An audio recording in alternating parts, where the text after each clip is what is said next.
Hello, folks. I hope things are clear now. I hope you're able to see me clearly. I'm going to pop over to the YouTube window to see if things are fine. I'm just going to take, as usual, about 2 minutes, 3 minutes to get a sense of that the technology is working fine. You can hear me clearly and see me clearly and all the rest of it. And once we've done that, we will run in. And so hopefully the tech is clear. Hopefully I'm audible clear. So please do comment on the chat window saying that you're able to see me and hear me clearly. We're doing slightly different session, right? Very dramatically different session. Right? So been quite a few requests from students that we just want to shoot the breeze about this and that, about different business models and what is the idea behind doing different things that we have done at 2IIM. What is the progress? What is the thought process for someone who wants to do an MBA? What to do after an MBA? And if you want to be an entrepreneur, what do you do? So we thought we'll put together everything. And so that's the idea behind this session. Right? Also, we were asked to do a session on entrepreneurship in one of the B schools, good B school. Right? So and since we did that, I spent quite some time putting together a PPT and thinking about the different processes, and that got completed about a week ago.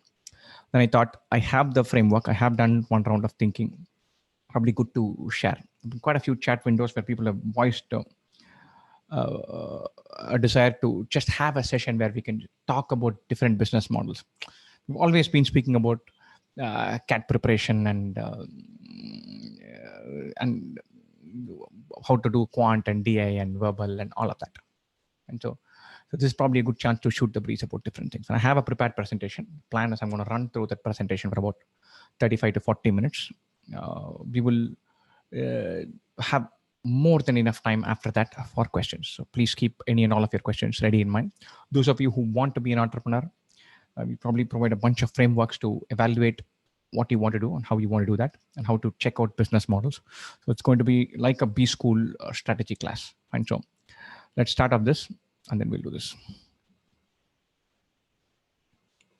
Wonderful. So I'm going to go back to Zoom.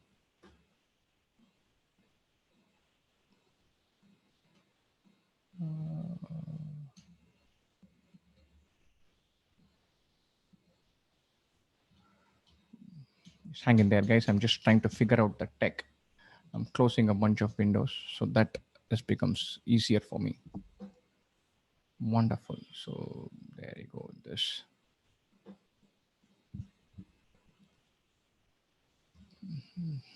I hope you can see me and you can see the presentation as well. I'm going to go back to my YouTube window just to see whether the things are working fine. Whether the model is fine, whether the PPT is clearly visible, whether you can see me, whether the screen sharers work well, all of that. And so I'm going to wait for about 20-30 seconds to see if this has worked. If this worked indeed, then I'm going to pop ahead and carry on with the session. Lovely. Fine. So why am I here?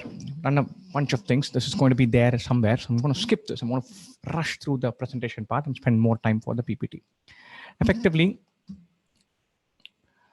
it's a wonderful quote from Bill Gates. When success is a lousy teacher, it seduces smart people into thinking they can't lose.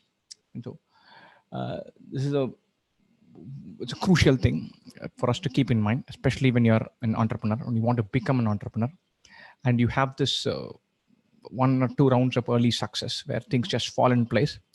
It's probably good to keep in mind the role of luck and chance and coincidence and things just falling in place, rather than thinking that everything was due to what you have done. What are we doing? What are we going to do today? What are entrepreneurs about? What do they do? What are they about mentally, psychologically, philosophically? What is their intellectual makeup? What is their emotional makeup? And what is their psychological makeup?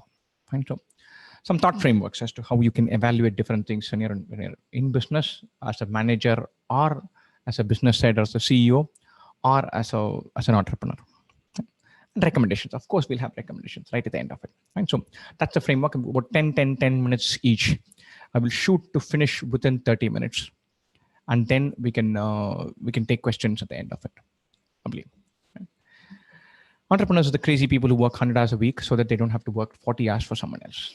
And this is very true.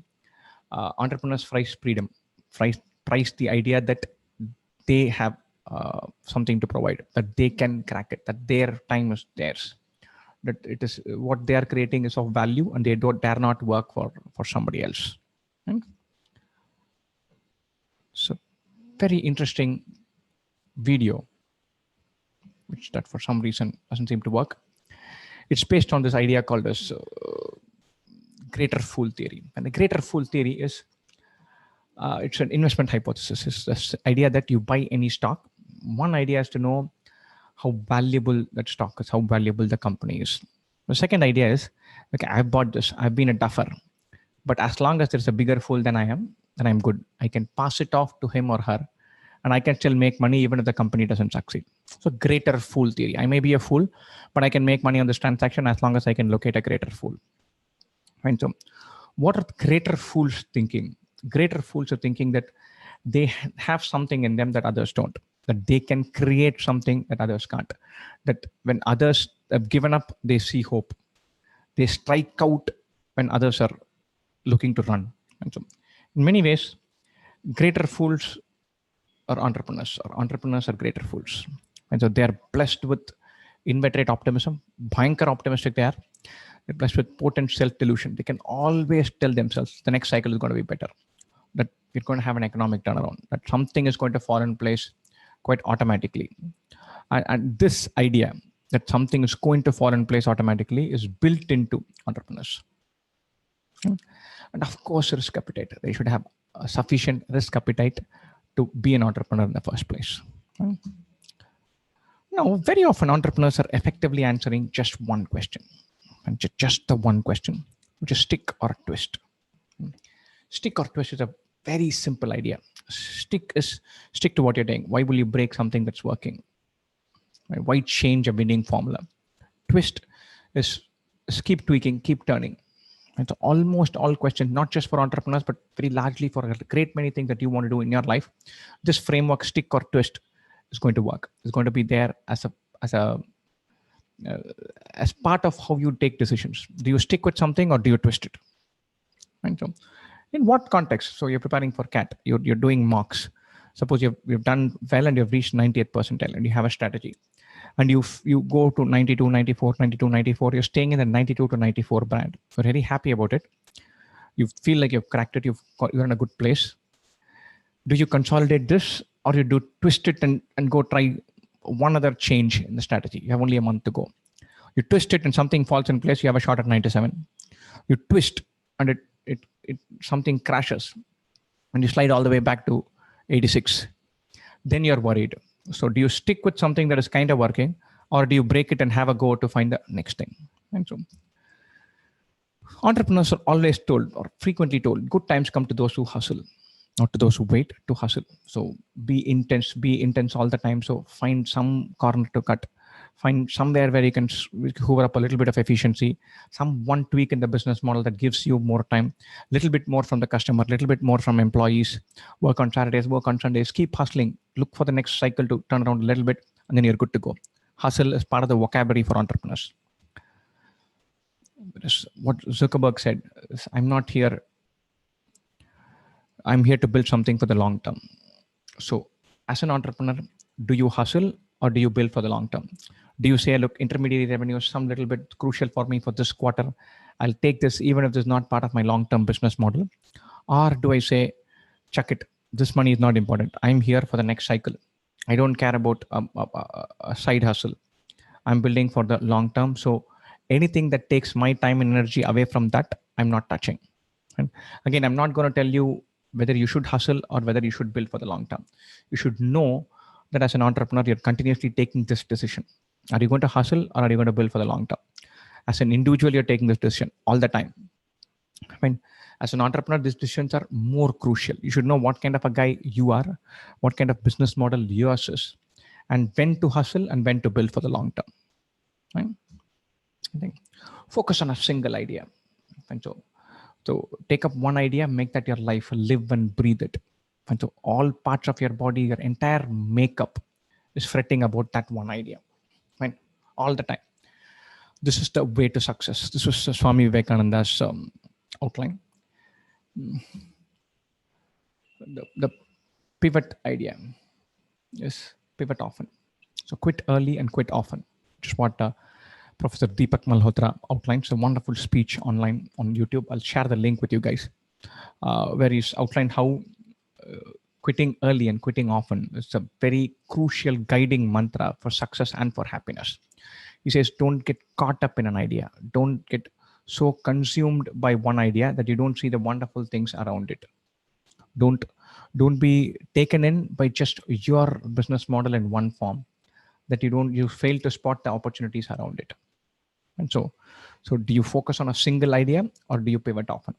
And so again, psychologically, for me personally, and I'm not a hustler, so I need the idea of building for the long term. I need to focus on a single idea. I've been thinking about teaching for 25 years, teaching math for almost all the time, teaching math differently, intuitively for that. So I think pedagogy. I wake up in the middle of the night and jot down ideas. When I'm on a drive and I have nothing to do, I think about how to structure something. So I don't have many tricks in my repertoire. I know this one thing. I live and breathe that one thing. I like that one thing. And then that's what I am about. But very often I feel like I should have done this pivoting. So you need to know that the two types of actions that you can take. And there's a good time to build for the long term and focus on one idea. And there's a good time to pivot and hustle. You should know when to do what. This is not just for entrepreneurs. This is for all individuals. Anybody who wants to run and manage a business should be thinking about that. Grand vision. Fine. I'm going to transform fintech in the country. I'm going to transform online education in the country. I'm going to completely modify the way math is taught in the world. And so that is one part of it. That's you always told that as an entrepreneur, you need to have clarity of vision and kind of grandness of purpose. And second thing is incrementalism. Incrementalism causes revolutions. Small steps towards your dreams create legends over time. And so you find one idea, tweak it, work on it, improve it. And then by the time the next iteration comes out, you're so much better than the competition. If the competition lets you be there for 3 cycles, you're killing them. Right? And then you expand to newer territory. Vision is, what do I want to do? But the entire part of the vision does not need to be laid out on step 1. Jump in and keep tweaking. And so we guys at 𝐼𝐻 and 𝐻, we're heavily about incrementalism. We have an idea, we dwell on it, we build it, we create it, and then we iterate. We iterate over and over and over again. Thereby we get clarity about what we are about. And that's the approach for us. It is not without vision, but sometimes vision is taken to be this all-consuming thing. When ambition is not a substitute for execution. And so in the present era, ambition is taken as a barometer for success. Not required. You don't need to have a grandstanding ambition to be weird, wonderfully successful or create a fabulous company. Go towards your labor of love. This is a fabulous quote from Robert Louis Stevenson. If a man loves the labor of his trade, apart from any question of success or fame, the gods have called him. There are a few truer words have been spoken. You like what you do, you're lucky. That's the crux of it. So if you like what you do, you're lucky. Right? So if you turn up, wake up in the morning and you do what you like, you're freakishly lucky. Not all of us have that luck. And so those of you who have, we should cherish it. Stay the hell away from the labor of love. And do not let your emotions cloud your judgment. And once again, frequently I've done this. I like teaching. So I turn up and teach. I take classes.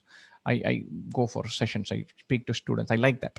And so very often I've priced myself too low, either while building content or creating frameworks or for teaching or for interacting with students. I've been price agnostic when I should not have been. I've been not worrying enough about how we should price a product because I like teaching. What's the downside to it? I'm going to meet a few students, have a chat with them. I like doing this anyway. Has been the way my brain has operated, which is not the best framework if you want to be a commercially successful entrepreneur. If you want to do your labor of love, you retire, you made your money, or you're happy with what money you've made, then you can suspend the idea of how you make it commercially compelling. But otherwise, going towards your labor of love could upset your pricing equation. And so keep these in mind. So what you like doing has to be compelling, has to be meaningful. So that's something that you need to work on. Wonderful. So I'm going to go to the next step. Those of you who have questions, please write them down or hang on to them. At the end, we will have a Q&A session where we just shoot the breeze. Some thought frameworks. So if you're taking any kind of decision, there is what I would call a decision-making triad. And so things to keep in mind when you're taking this decision. And if you're going towards any new business, it should satisfy 3 criteria. You should have the competence for it. There should be an opportunity for it. You should have the aspiration for it. And so you should have a skill set that gives you a unique selling proposition towards executing. That's a competence. You must be interested in that business. That is aspiration. There should be a viable, exploitable commercial proposition sitting inside this. That is opportunity. And so for me, I like teaching. I think I'm competent enough to teach. So I say, look, I will teach whoever, wherever, offline, online, because that's what I like doing. I have the aspiration, I have the competence, but there could be no business opportunity if I don't structure the model well. And so the other thing, there could be a giant opportunity for the technology in the education segment. And I might want to do that, but I'm not built for it. I don't speak tech. I've not spoken tech for 10 years, 15 years. And third thing, there could be a model which is heavily reliant on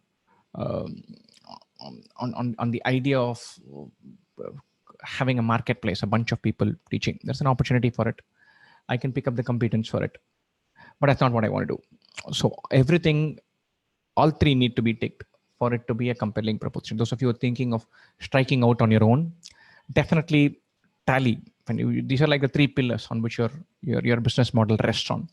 You cannot have 2 giant pillars and 1 very short one. I would rather have 3 medium-sized pillars where each of them just keeps growing in step.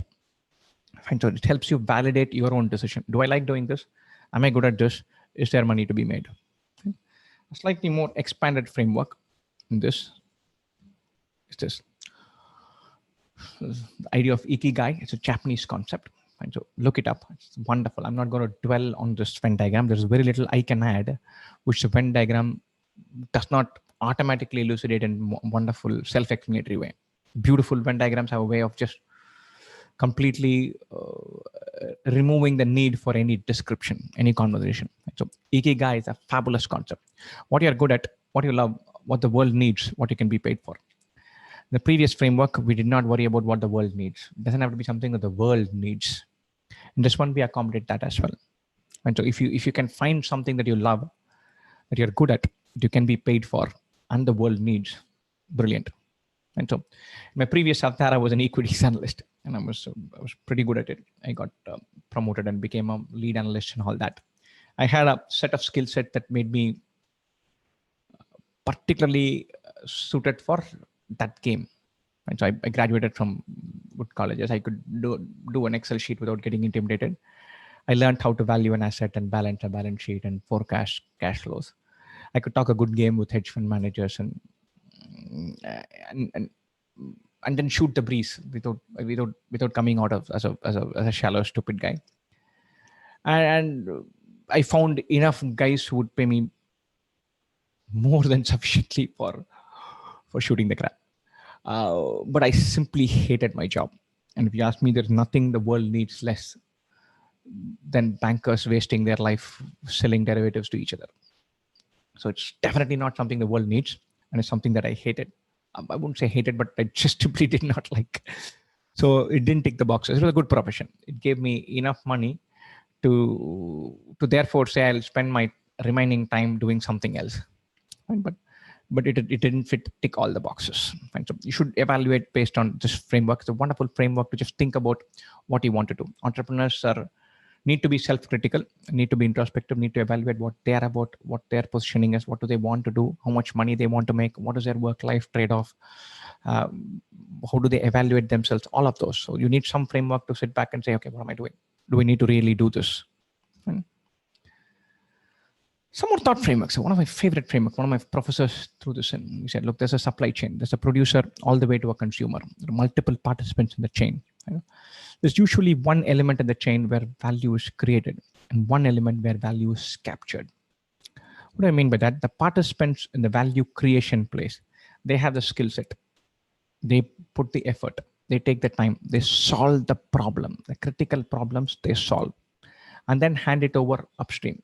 They pick it up downstream, remove some knots, figure out what needs to be done, bang heads together, solve them, create that product, which can then be, which is then immeasurably different from what they picked up downstream, and then pass it along. Right? And then there is a place where value gets captured, which means who's making money in the supply chain. So in this case, stage 1, they put in a lot of effort. Stage 3 is where they make the money. Right? So what is different here? Stage 1 is about competence. That step. Value creation is about competence, about effort, about planning, about problem solving, about unknotting something. Stage 3 is about bargaining power.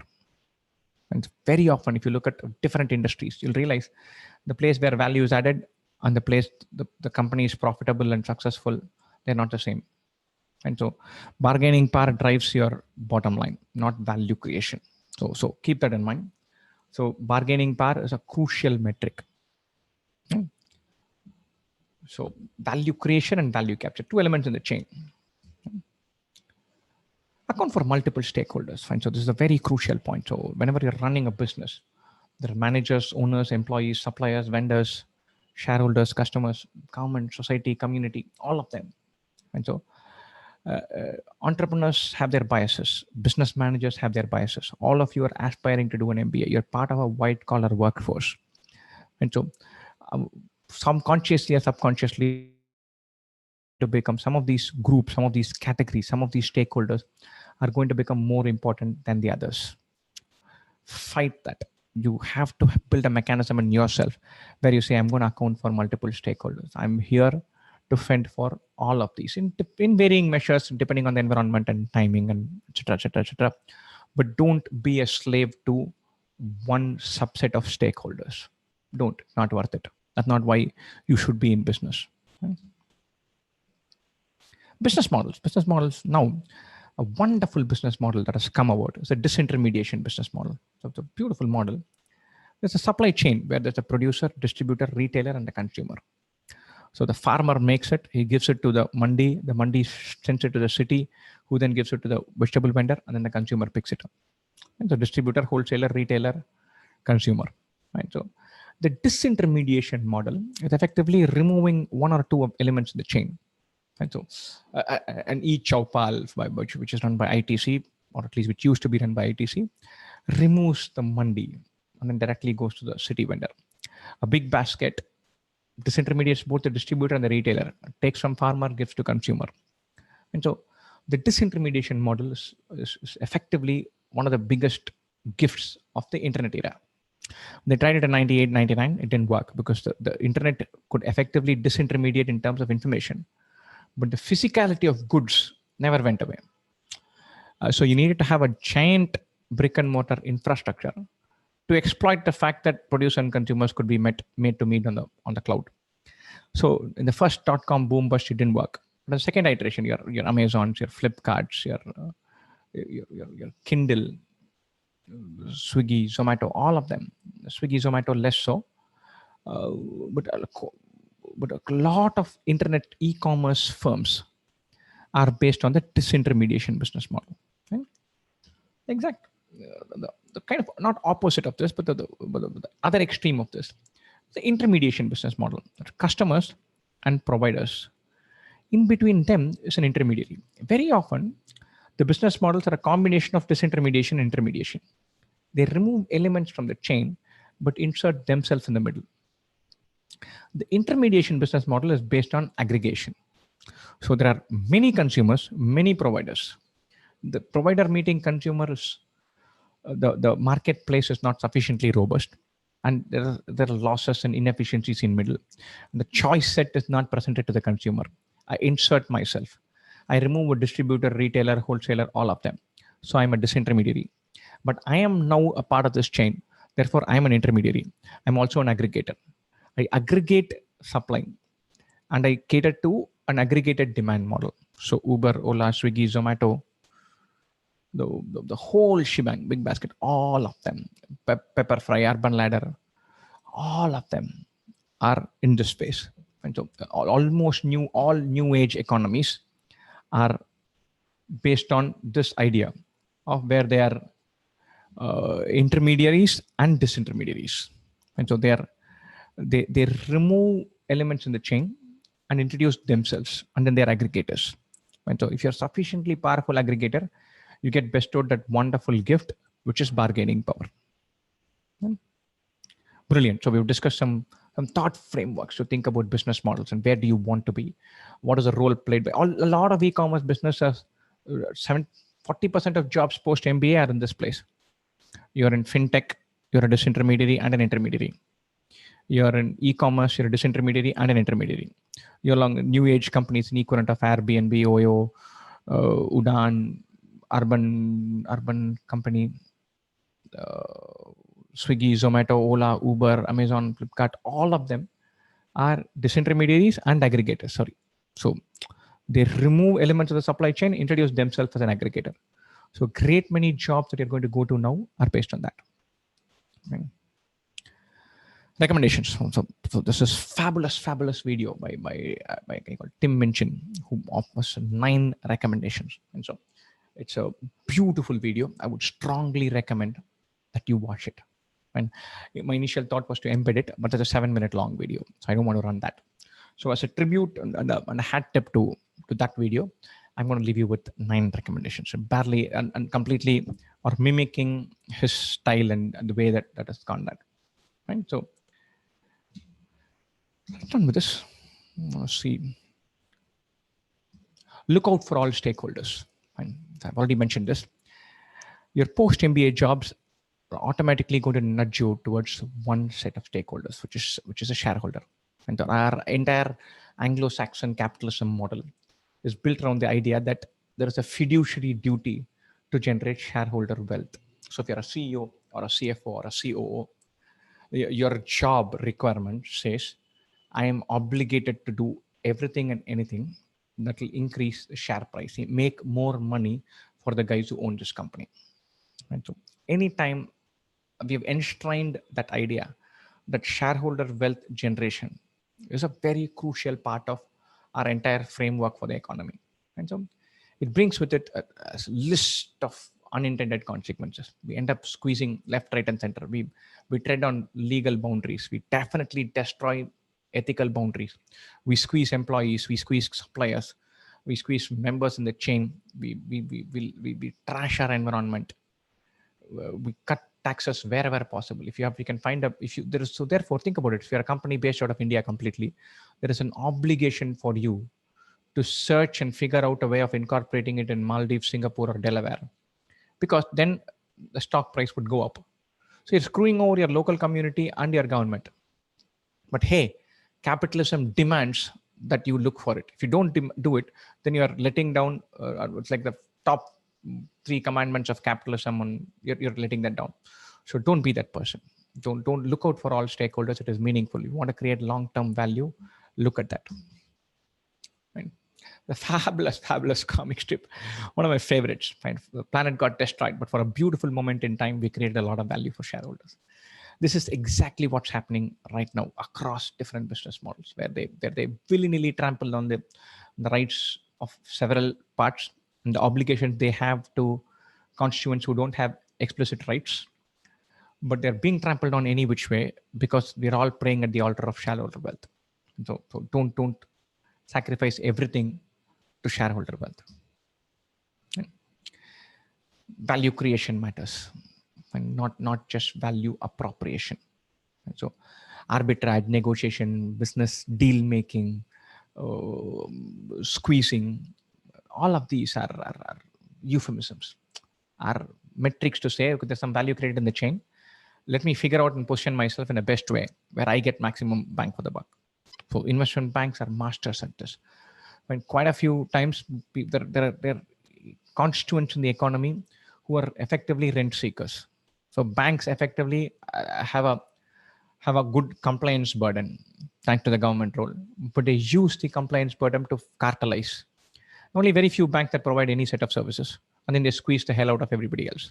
So they don't provide customer service when it is required because they're squeezing everything, cutting all elements in the chain. So you need to spend to have big call centers. But if I don't have a big call center, I make a saving and the customer gets screwed over. He can't do anything about it anyway. Don't have that attitude. Don't squeeze everything out. If you're a manager and you're an entrepreneur, you need to back yourself and say, notwithstanding all this, I will spend on all this and still make money. I will take care of people who work, people who supply, people who provide, the government, my immediate community, all of that, and still have a bottom line to keep for myself. And that is the obligation that you should have. That is, you should demand that out of yourself and not squeeze the hell out of everybody else. Ask not what you take away from the supply chain. Ask yourself what you're adding to the economy. Okay. This is frequently not pitched as good business sense. Screw business sense. Business sense, good business sense is for schmucks. And remember, you might think that there's nobody judging you. I'm there. And so I'm going to be there. So make sure that you pass muster. Okay? There's a fabulous line in the movie Three Idiots. Look for excellence, not success. Kamyabi dundo. Success will come. But daudte bhagte aa jayegi. And so it's a fabulous line. Right? Look to create value, not valuation. And valuation is a notional number. And so you find three guys who are willing to think of your asset as some price. You give them 0.5% of your company and take that price. That is taken as the de facto valuation for your enterprise. Frequently, businesses are built with the idea of a valuation target for round 1, round 2, and all that. And I find that somewhere down the line, people said, look, you can't just say you'll make profit. You need to think about what asset you're building, which is nice. Because if you're doing profit, then you're not thinking about the long-term brand building consequences. Fine. So we guys just don't do some kind of businesses because they're not valuation accretive. They don't do anything to the brand. They take away from what we have as a brand.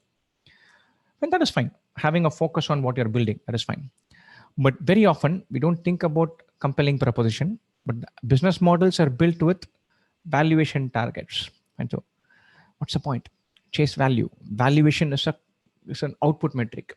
You have a compelling proposition. You have the competence to provide it. You do it honestly. You can do it year after year. You have a consistent ability to deliver it iteratively a number of times. You're de facto creating a valuable asset. Don't have a valuable asset creation PPT to govern how you run business.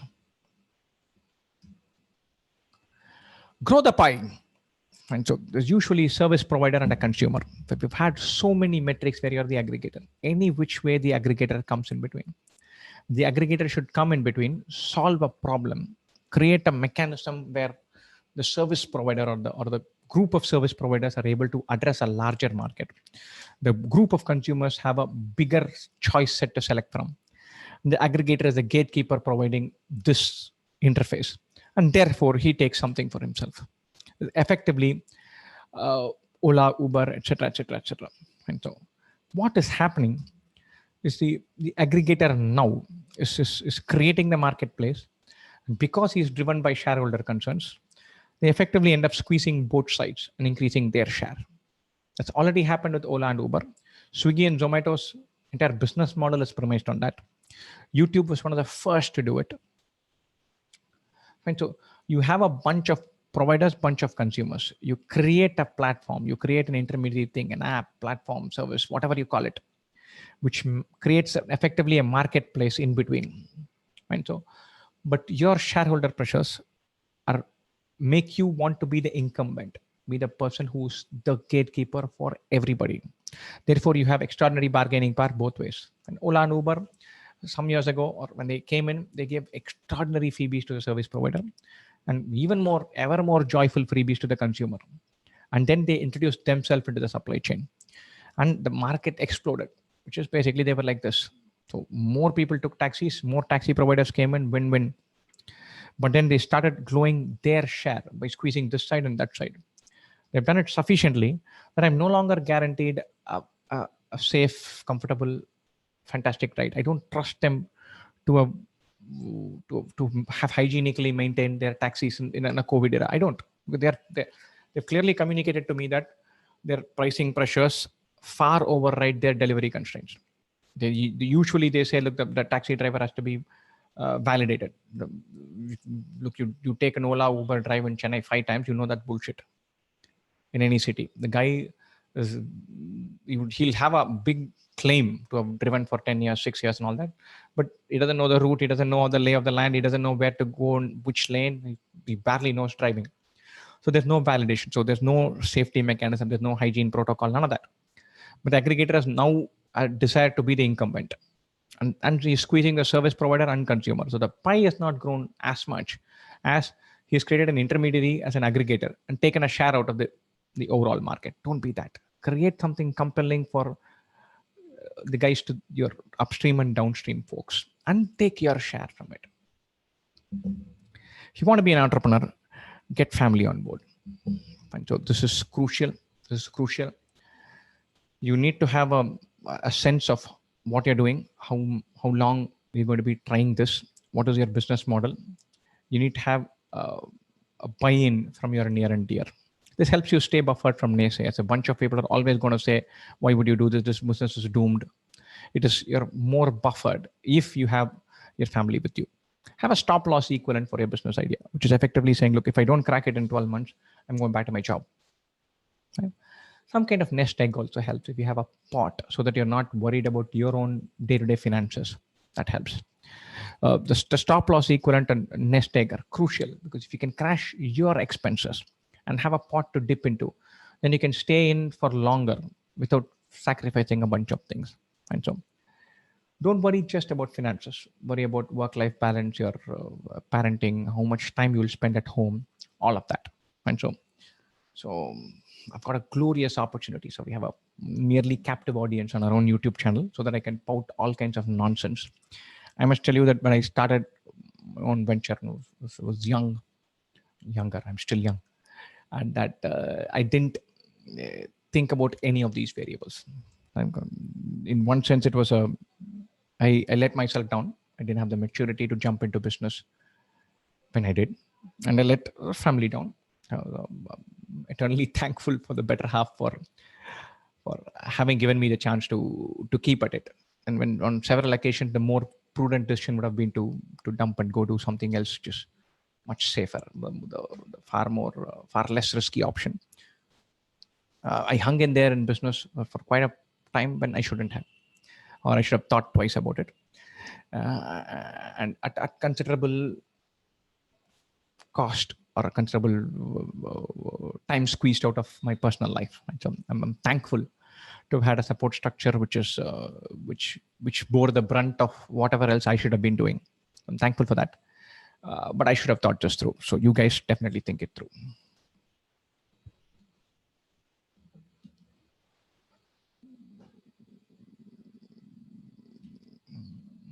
Wonderful. So I'm getting quite a few questions. So there is quite a few questions that are slightly personal as well. Go for this. I will try to answer most of them. Fine. So lovely. Now I'm going to go to this. There are only 3 more points. So and then we'll go jump into questions full-fledged. Consumer understanding versus consumer manipulation. There's a thin line, very thin line. I'm sure quite a few of you guys have checked out this thing called this documentary called Social Dilemma. I think they did quite overstate the case, but the core tenets are indeed true. When we were doing marketing, we spent a lot of time trying to understand consumer behavior, which is to think about what is the criterion that is most important for a consumer. When is the consumer most amenable to a new idea being pitched? What is the gap area that we are filling? What is the pain point that we are removing? How do we position and communicate? All those are based on understanding the consumer, which is fine. Within that framework, we then went on by saying, if you're sending an email, send it at 11 a.m. on a Tuesday. If you're doing a YouTube session, do it on a Friday evening. Those are fine. So based on consumer understanding, you do this.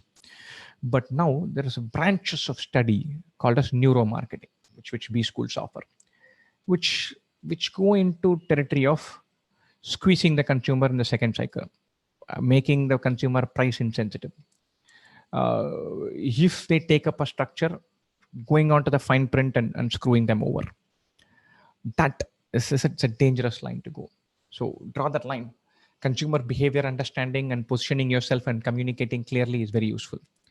But creating a mechanism where you find a moment of weakness for the consumer and they go berserk and sell them some nonsense, for which they don't have a compelling need.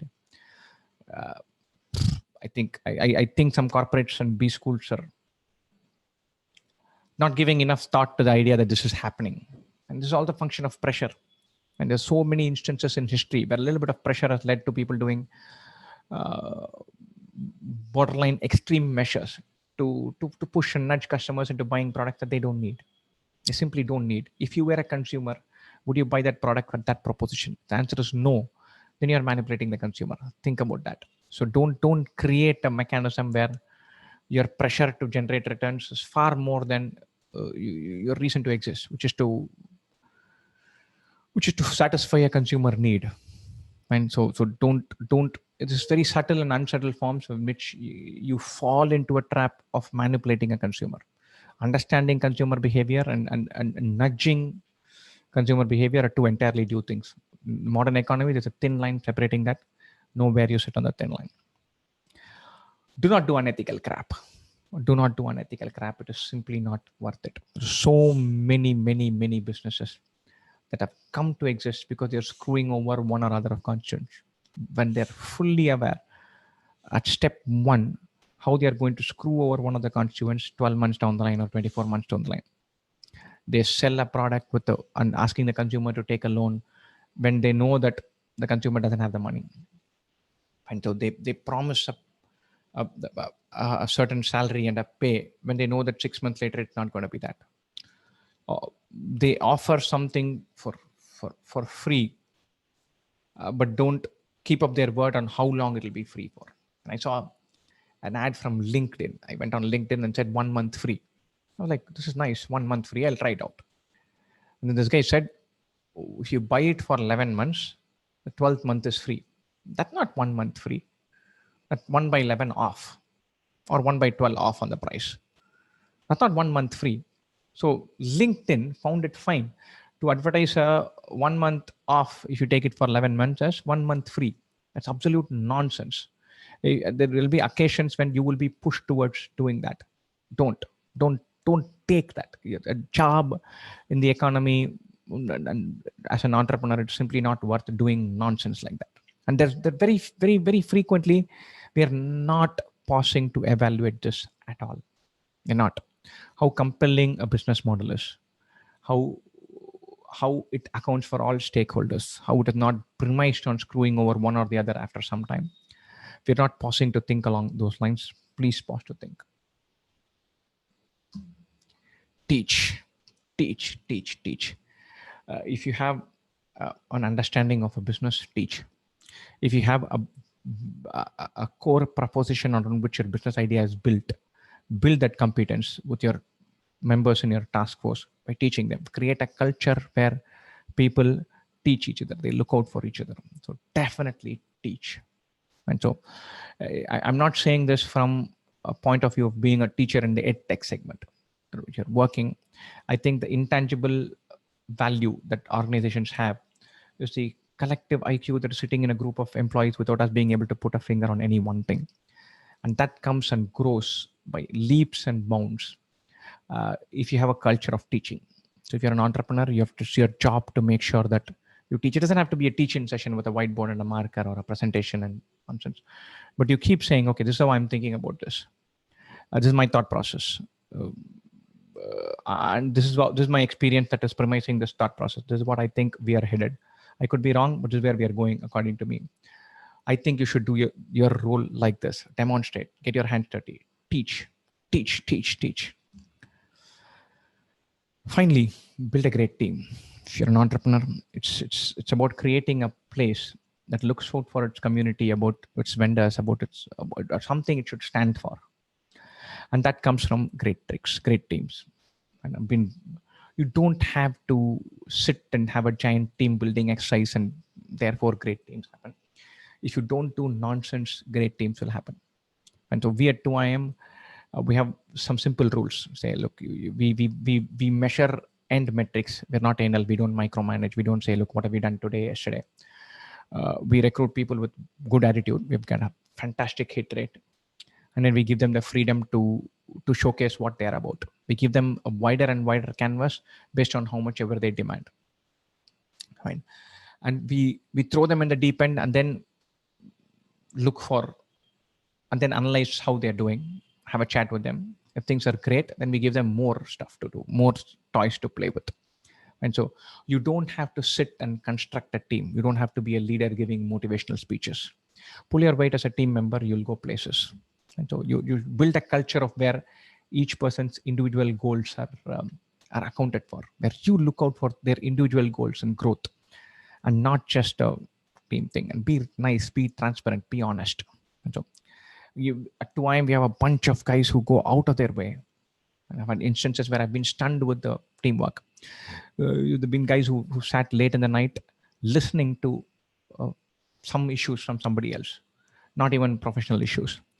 There's a sounding board, there's a listening board who he has a time to listen to people. They come to him and say, look, this doesn't work for me. Something is bothering me and making me work at less than optimal level. So he takes time out and handles that. It's brilliant. And so there's another guy who writes reams saying, look, I did this project and then these 6 guys helped me with it. That 7th guy did a fantastic job. Many thanks. A big shout out to all of you. And so you have guys with good attitude. That's what they'll jump up with. One other incident was very funny, and I shared with my wife. There was one particular presentation that drove me mad. I was sat at 1 a.m. trying to shoot a video. It had a gazillion slides and a bunch of things were not working. And I sent a series of messages to this guy and saying, look, dude, you're running this team. I don't know what's happening. I need this PPT to work and it's not working. There's errors in every slide. Then he said, look, I'll fix it. Give me 24 hours. And then I started shooting and I got livid and I kept saying that. And then I said, look, who has done this? And he ran circles around me. He sent me message after message after message saying how it will get fixed. But he never told me who did that presentation. So he's looking out for his team. I get that. In the moment, I'm livid. So I got that in about 4 hours time. And I said, look, dude, fine. If the work gets done, I don't want to know who made whatever mistake this was. But you need to have guys who look out for a team, who take a hit because somebody else has to sleep easy. You recruit good guys and give them freedom, that'll happen. And according to me, these requirements are more important than shareholder obligations and value appropriation and the pressure from valuation and the need to squeeze your vendor, all of that. And so create an enterprise where the organizational objectives are towards having fun, towards creating something meaningful, towards interacting with each other in a transparent, non-whiny, non-cribby fashion. Look out for each other's goals. Cut people slack for off days, off weeks, for being unwell. You can create a sense of togetherness and being there for each other. The more you are considerate and compassionate. So the work environment does not have to be overly creepy, intense, or harsh for it to be a successful company. So the success metrics are skewed towards generating shareholder wealth or creating the chimera of generating shareholder wealth at the cost of everything else. If you're in there to create value, then you're there to create value. It is not important that you create an environment where everything is sacrificed at the altar of a notional valuation metric. So you guys are ambitious, young, energetic, fabulous, enthusiastic guys. You're sitting late on a Friday night listening to somebody drone on about how businesses can be created. So you've thought about business building, about creating meaningful ideas and performance with.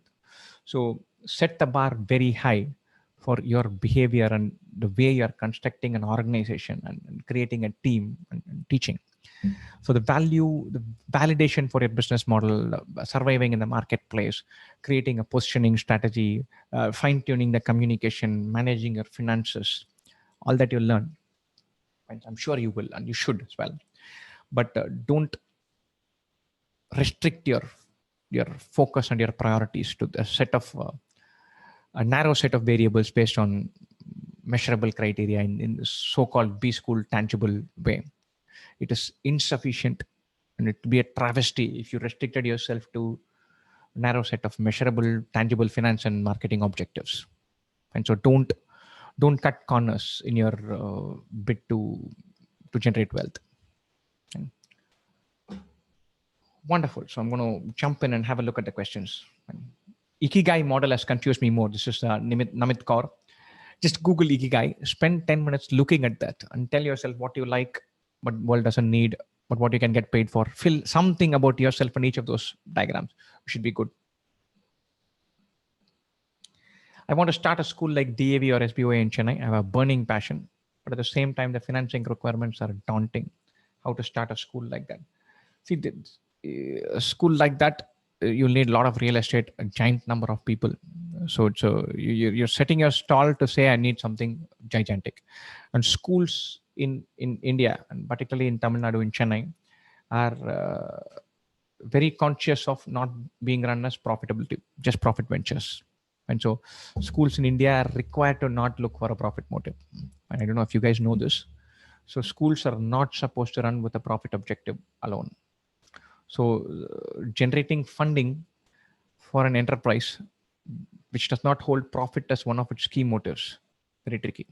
So you need to understand what you're in for. So get more clarity on that. So I make a disruptive, technologically advanced product. How should I go about finding people who would be interested to invest? I've done a whole session saying think about value, not about valuation. I don't know how you would find the right people to find investment. For their investment circles, VC circles, get in the right places. There are two parts to this. One is to have a compelling communication. And so the idea is your product should be viable. It should be created or creatable. You should have at least a proof of concept. You should have the ability to attract a team, and the idea of putting together something even before you get funding. That is one part. What do you have? What is the proof for it? The demonstrated need to this? What is the business plan? How will it become profitable? When will it break even? How much investment is required? Where are you headed? What is your there? Come hell or high water. That is one part. Second part is being in the right networks. If you're confident of your business model and you just need to tap, then hit boutique investment banks, investment firms. They'll help you. They'll take some money and then help you put together a pitch. And then they'll make you sit in front of investors. And then they'll take 2% or 4% of the pot and you get the remaining money. So there are boutique firms that do that. They're practically there in every metro. And then there are investment weekends and where entrepreneurs meet angel funders, angel investors and all that. Attend those, be part of the network. Is it good to look for investors or invest yourself? You have the money, you have the confidence in the model, invest yourself. That decision is less important than the decision to make sure that your objectives, sustainable, meaningful objectives, are in sync with the objectives of the investors. I think a lot of business objectives from both entrepreneurs, business managers, and investors are not building in the premise that you need to have a sustainable business model. They're all built for growth and fantasy valuations, but they're not built for sustainability. A sustainable business model is crucial. So if that is an important criteria for you, then you need to find a mechanism or set of investors who are on board with you on having a sustainable. How do you run 2IIM? It's $1 million question. 2IIM was a 2-member organization for 6 years, 7 years. We had 2, 3, 4 people. Now it is larger. And thankfully, by the time it got larger, we've got enough people to run it. So I'm grateful and thankful for the team. And I look at myself as one guy who largely has to take care of what objectives that I need to do. And I have a job to make sure that the direction we take, the culture we have, the stuff that we stand for, the way we work, the work ethic that we cherish, all of that is there in my mind and the mind of 2, 3 other guys is translated. But otherwise, we work on a more or less a set of shared premises. We work and each of us delivers our task because we owe it to ourselves. There's a sense of responsibility towards, okay, somebody in this team has handed this to me. I need to deliver, otherwise I'll be letting down the team. That almost everyone has. And it has not been as much inculcated by me as it has been kind of inherited by me. To I am or by verb have this set of systems. I am part of that. So every time I finish a call, I end with tons of work. With a bunch of these guys have given tasks outstanding for me that I need to finish for them to do downstream task. So every time we do an office call, I get a set of tasks to complete, as does probably every single person. So I won't say it's an autopilot, but there is a set of values that we have, and therefore there's a mechanism and measure that is there in place, and we all inherit a set of tasks that we need to keep going and completing that. So I'm more team member than team manager.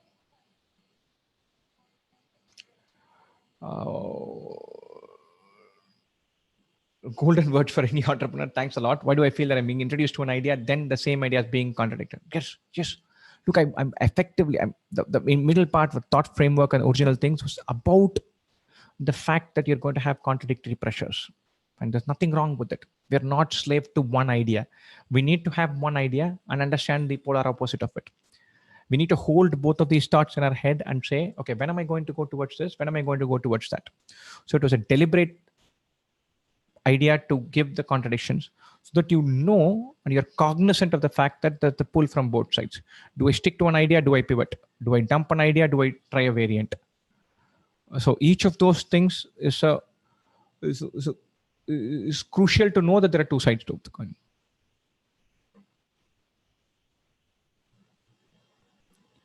What's your take on AI taking over humanity? Not anytime soon. But AI is there, it's coming, but I don't think it can solve all human problems. It's not going to destroy Homo sapien in my lifetime. I have enough problems of my own to worry about 3 generations down the line. So I think it's an interesting task. I think the tech geeks and the philosophical geeks are going to think about the possibility of AI stepping on Homo sapien toes at some point of time. I think it's still sufficiently out into the future. I think a couple of cycles away. I'm not worried about an immediate threat from AI. Are you doing better now as an entrepreneur vis-a-vis continuing as an iBanker? Definitely. Not. I don't know about financially. Feel good wise, definitely. And as an investment banker, I never came home quarter after quarter thinking I'd done something meaningful. Here I have my good days and my bad days, good quarters and bad quarters. But I like what I do. I love the idea of working in a good team. I feel that there's something meaningful that we're doing. I simply don't struggle to wake up in the morning and go to office. As a banker, I was properly overpaid and with a classic, fantastic lifestyle. Tons of things that money could buy that I could take. But I didn't find the proposition to be compelling. Here, I can't wait to go to work. I can't wait for COVID to be done with it and go back to office and do lots of stuff. And so there's no two ways about it. I definitely am doing something that I think is way more meaningful than this. Financially, I don't think so. That's largely due to the fact that my investment banking career so horrifically well-paid job. So I got a good gig. And I was on a very good trajectory and I got a fantastic gig. This is 10 years ago. I haven't gone into any kind of modest extrapolation of that. I would have made more money than doing this in every single year of the 10 years I've seen so far. It will change. I'm confident it will change. I think the 2IM BIWAP trajectory will overtake the banking trajectory, then the notional hypothetical banking trajectory in another 2-3 years, or maybe next year. But so far, no. But that's largely. But I'm not complaining. I'm happier making this money doing this than I ever was with that. Which is the best book to read for starting a successful business venture? I don't know what this is. So depending on your sector, feed your curiosity, be intellectually curious and rigorous. Keep reading to keep yourself sharp. But I don't think there's one prescribed textbook to crack this. I'm working on a product applied for a patent and might disrupt the market as well, but I don't know what should I do after graduation, intern or job, or keep working on the project solely. So your personal financial requirement will guide that. The pressure you have to pay bills will guide that. So if you can take a hit, and you have a good plan B. Suppose you say, I'm going to work on my project. I won't make any money for 12 months, but what I need is a roof and 3 meals, which are very modest.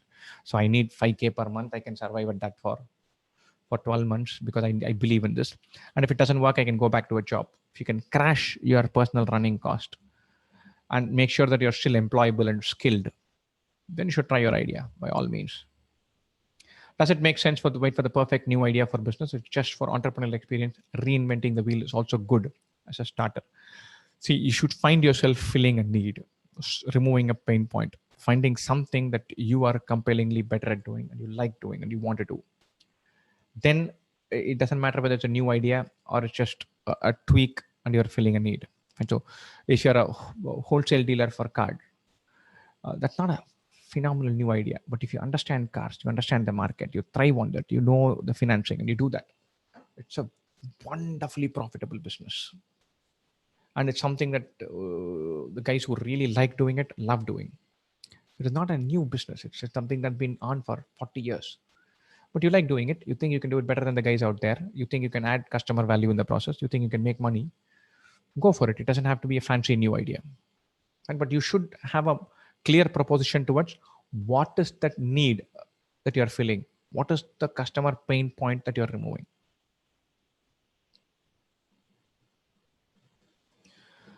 Google Drive makes deleting and clearing out intentionally irritating and then prompt user to upgrade storage.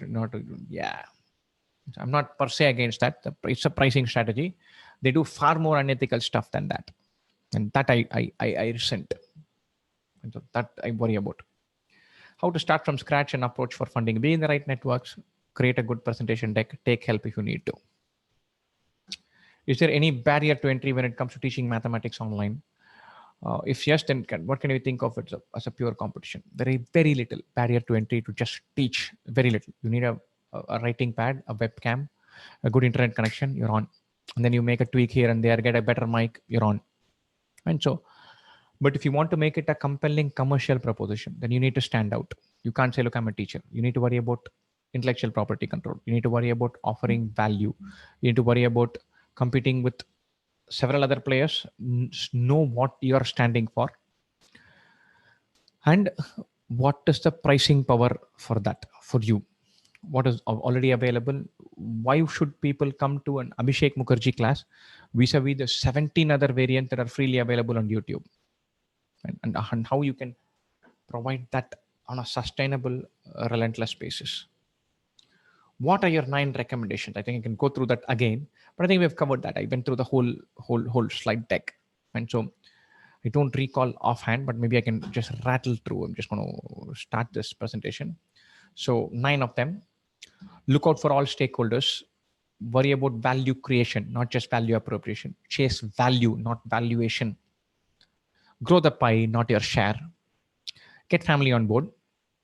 Don't veer into consumer manipulation territory. Consumer understanding is important, not manipulation. Do not do unethical crap. Teach and build a fantastic team.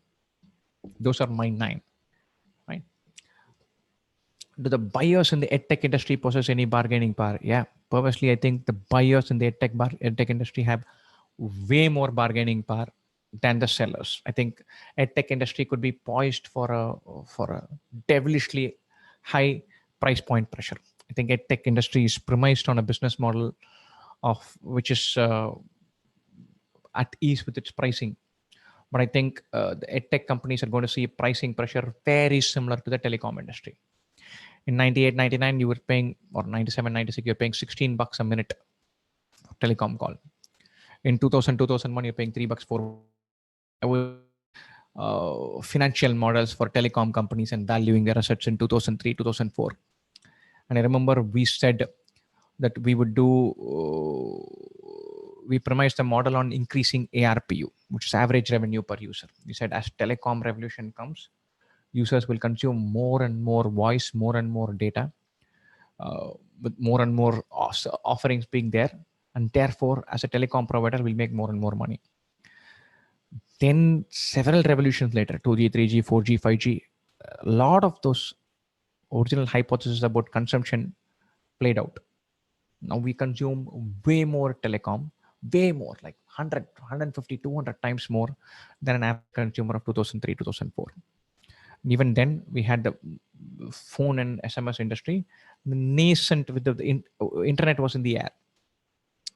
Fine. So, but ARPU has been stagnant, has been constant. So the high capital intensive industry with delivery shooting through and delivery cost crashing.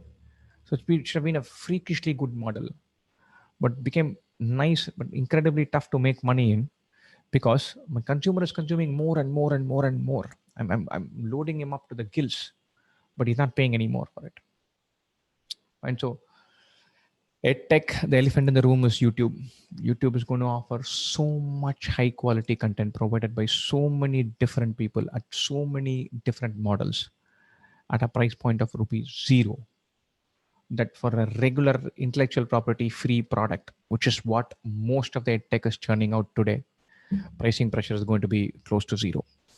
And pricing ability, gathering a price premium, I don't know why I would want to pay money to go and listen to anybody who's providing EdTech and solving a bunch of questions online, doing routine live sessions for 7 channel, 8 channel. There's no compelling pedagogy advantage. They just take a whiteboard and write. They're not geniuses. They've not thought about how well they're teaching. They don't have consistency to their pedagogy. They don't have flair for teaching. They're there. Entry barrier is low. But I search for 6 minutes, I can find better providers on YouTube. And of course, there's Khan Academy, which offers a barrier, which bar for competence and pedagogical brilliance that is yet to be breached by anyone. And so that I think is the issue. So bargaining power is heavily towards the consumers, not towards the providers. Why did 2IIM expand to NLU? What was the thought process? What is 2NLU? I think it's a National Law University. I just want some clarity on that. We'll do that. Hoping 2IIM starts schools, colleges. We will, my friend. We're doing our big business idea that we've been building for a long time is PIVERB, and PIVERB. We teach math to school kids. We right now focus on 6, 7, 8, but we'll soon be doing 4, 5, 6, 7, 8, 9, 10. We do a damn neat job. You should check out the product. Lots of stuff available for free on piverb.com as well. It's been a pet project for many years. What does 2IIM do with their ex-student data? Nothing. Absolutely nothing. We sell 0% of our data. We kill data frequently, but at least we don't touch it. So we use current students' data to reach out to them about classes and live sessions and some perhaps a course offered by 2IIM. 2IIM data is not seen by even sister concerns. So we have a concern for doing GMAT. None of the student data is seen, 2IIM data is seen by 𝐫𝐸𝐴𝐶o. None of the 𝐫𝐸𝐴𝐶o data is seen by 2IIM. We won't share our data with anybody. We don't want that extra profit. Which Indian startup do you truly admire? I'm an optimist. And so I like many businesses, many business models. Hand on heart, I'm not able to keep say which one I like. In the EdTech sector, I like the Khan Academy Indian version. I know it's not a startup in the modern sense of the word that we have come to associate with, but I'm not able to think of any one company which I admire and look up to. But in the EdTech space, Khan Academy, yeah. Sign me up. If I had a chance to do a bunch of free sessions with no strings attached, just for the joy of teaching, for Khan Academy, I would jump and take it. The way what they stand for, and the way they teach and hold on to their principles with so dearly. I would love to do a bunch of free sessions for Khan Academy. So I know it's not a commercial enterprise and not a startup, but what Khan Academy stands for, count me in. As an entrepreneur, you're probably thinking of the business for a long period during the day. What do you switch off from the fast pace of, my life is not fast paced, friends. I have plenty of time. It was ridiculously fast paced for my own comfort 3-4 years ago. I have a wonderful team. So all of them think about the business. So the guys are bursting at the seams to come up with ideas. Very often I shoot them down and then I feel bad. I feel like, look, maybe they should have tried it and then evaluated it later on. But there are quite a few of guys working in 2IM who worry about and fret about the way we can position something in business, and that I'm not awake all the time doing it. So very often what sometimes keeps me up at night is a pedagogical idea. I worry, I think about, okay, how am I going to teach this concept? And something feels like it's not in place. So I do that. Business idea and idea of not the fear of not being able to pay salaries because we were not profitable. That was there 5-6 years ago. Luckily enough, that part is now alleviated. One of the things that my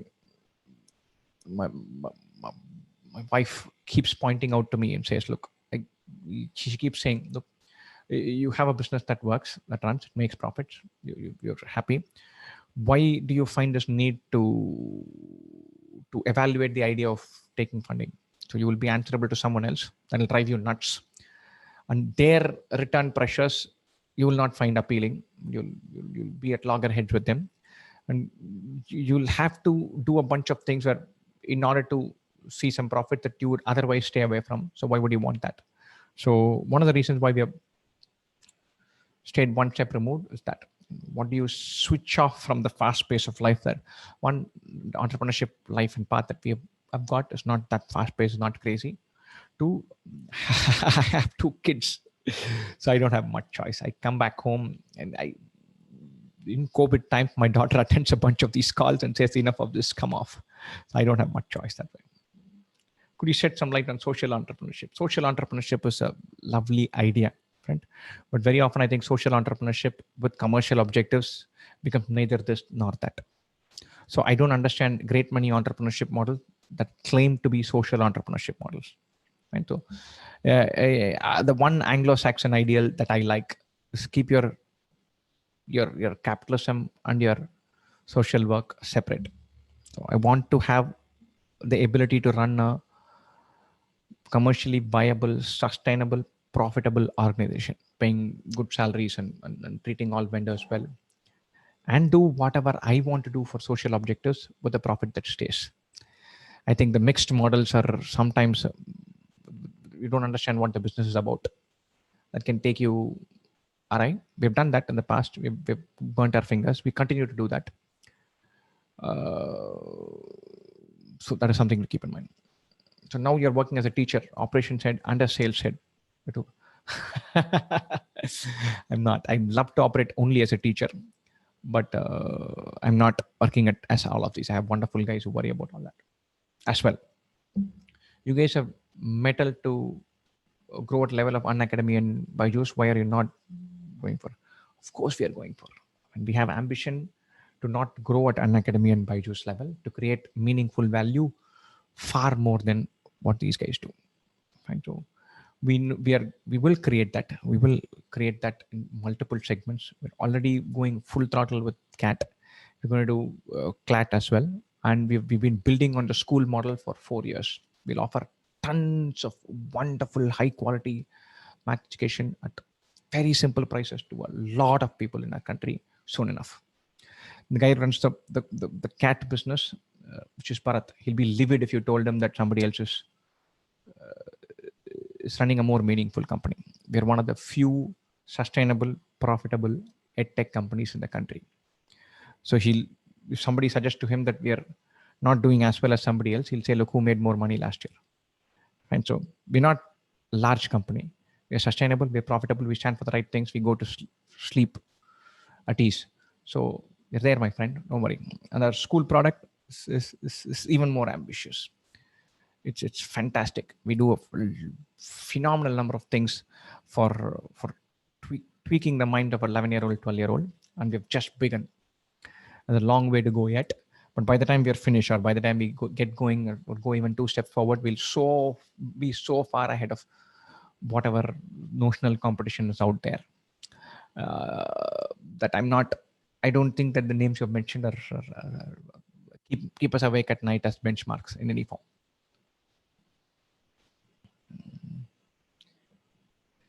Can a good B school help me to execute my idea? No. B school provides you the toolkit to manage an organization, not to be an entrepreneurial success.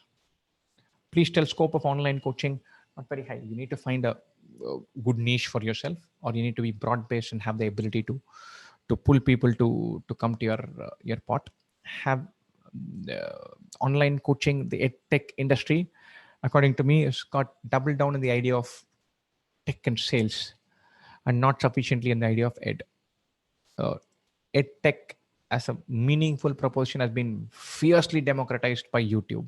I find high quality teachers by the droves delivering fabulous content on YouTube.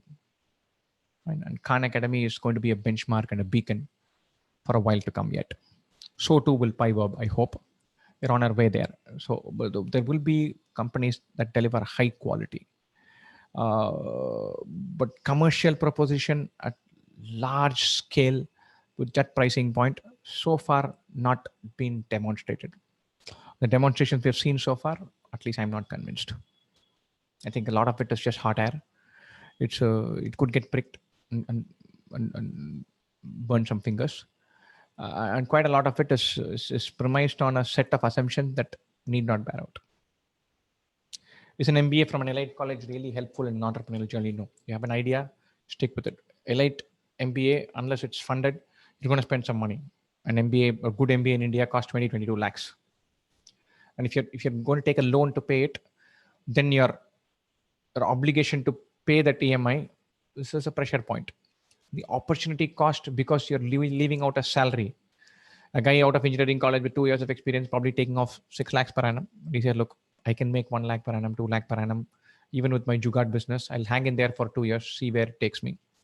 But if you spend 22 lakhs to do an MBA, then you have a 24 lakh debt and you're leaving out a 17 lakh job on the table to try your idea. So the bar for success, the number of years you can hang in there, all of them get skewed. So elite MBA might give you a skill set to evaluate businesses, but not giving you the cushion to try out a new business. You've said in a business decoder about keeping arm's distance with the intermediary. Of course, I have been burnt my fingers. I think the lesson YouTube, Facebook, all of them have taught is don't be reliant on an intermediary. And this is YouTube and Facebook. 2-bit intermediaries and dime a dozen intermediaries, everybody in the middle. If I'm running a hotel, I would sell my rooms on OYO as long as they help me clear out my inventory. But I'm not reliant on OYO. If I'm a restaurant, I'll try to build my brand and fill in my extra kitchen capacity with delivering on Swiggy and Zomato. But I'm not going to have 90% of my revenues coming from there. They will kill me. So I'm not going to work in too much close to with an intermediary unless he becomes the incumbent intermediary. I can't stay away from it, or I implicitly trust him. So far, luckily enough, EdTech does not have anyone like that. And EdTech has YouTube. So YouTube is a mothership for EdTech. So I don't need anybody else to provide a platform for me. So the whole platform provision angle for EdTech, look, the mothership is YouTube. You can try Googling some obscure idea, you'll get 15 videos for that, with 6 of them being high quality. The curation cost on YouTube is high, but then there are curators who do this as well. That business model I'm on board with, but there's no intermediary requirement for us. Learners provides all our tech. We're joined at the hip. They're a wonderful team, extremely trustworthy. I could merely go out on a business strategy discussion with them, transparently, not worrying about our numbers and our strategy. Very trustworthy. We're Learners' first customer. We've known them for Adam. The guys who run the place are more friends than business acquaintances. And so we have a very close relationship with Learners, but they're a tech provider for us. They provide the backbone. They're not an intermediary. Should we focus on cutting edge technologies or overrated? Cutting edge technologies, you need to continuously keep on investing and be the person who finds the next cutting edge technology. And so we thought the high tech webcam and a screen recorders software and a fabulous mic and a setup to host it was cutting edge technology. Our tech provider is chain 3 iteration. We're pushing him for the 4th. And we are completely overhauling the way we teach because bandwidth is cheaper, storage space is cheaper. So we're saying, look, why we'll overhaul the whole thing. So what was cutting edge 2.5 years ago? And so we shifted to one model. And then I got so many calls from competitors. asking for my hardware details and my learn tech provider details, which we share. I know all my competitors. And so we pick up the phone and say, yaar, tumhara tech provider kya hai, baat kar leta hu. So we do that. So you don't need to be in the cutting edge of anything. How did you end up in investment banking? I worked in this company called 𝐸𝐵, which was a KPO, which is a knowledge process outsourcing. I know that's what KPO stands for. And I was working in an investment banking team based out of London, covering European software services. So I was their research associate based out of Chennai. One of their guys quit, and they asked me to come over, and then it began. So I worked in a 4-member team. I was a 4th member who was working remotely. And I went there, and every year one of the guys quit. And in 3 years, I was the guy who was leading that sector. So I got lucky. Can we bet our life on just over one idea? No, definitely don't. What are 2IM's future plans? Be compelling, be the market leader way and beyond what anybody else can provide as far as CAT is concerned, and build the same position as far as CLAT and IP matter concerned. Then expand the portfolio for graduation and undergraduation. Our longer term, more ambitious plans are with the school segment with 𝐴𝐕𝐴, which is 2IM's sister concern. 𝐴𝐕𝐴 has got a wide canvas for what all things that we can do for schools, with a specific focus on intuitive math learning. 2IM is reliant on CAT, CLAT, IP math for now.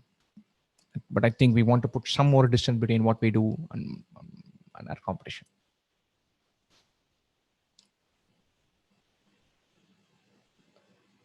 I don't understand that question from 𝐸𝐵𝐴. Any plans to expand coaching center outside Chennai? We are present in multiple cities, my friend, but only through the internet. Right now, we don't have a big plan for expanding the classroom business. We have doubled down on the online bet. It seems to be working for us. Our audience loves us online. The level of interaction online is consistently gone up. And I think with live classes thrown into the mix and regular interactions like this thrown into the mix, there is a wonderful integrated model between interaction and asynchronous content. And I think we're sitting on a model where we have found that balance. And the need to, we will travel and meet our students. I'm looking forward to doing that once Corona is done. We did it last year. We couldn't do it this year. We will do it next year. But I don't think there is a compelling proposition for running classroom business. Many guys who run classroom business are shutting them down. Why will we go and start that?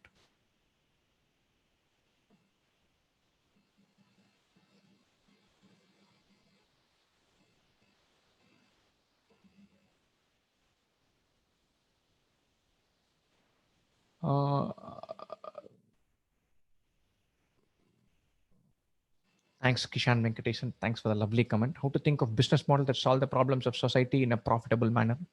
Not like NGO, but right, Melinda Gates. See, again, I'm a big fan of having business models that don't have a stated social objective. Public sector companies have that. The railways has an objective to make travel easy for Indians and make some money. But a company in a marketplace should say, okay, I'll run it honestly. I will run with integrity.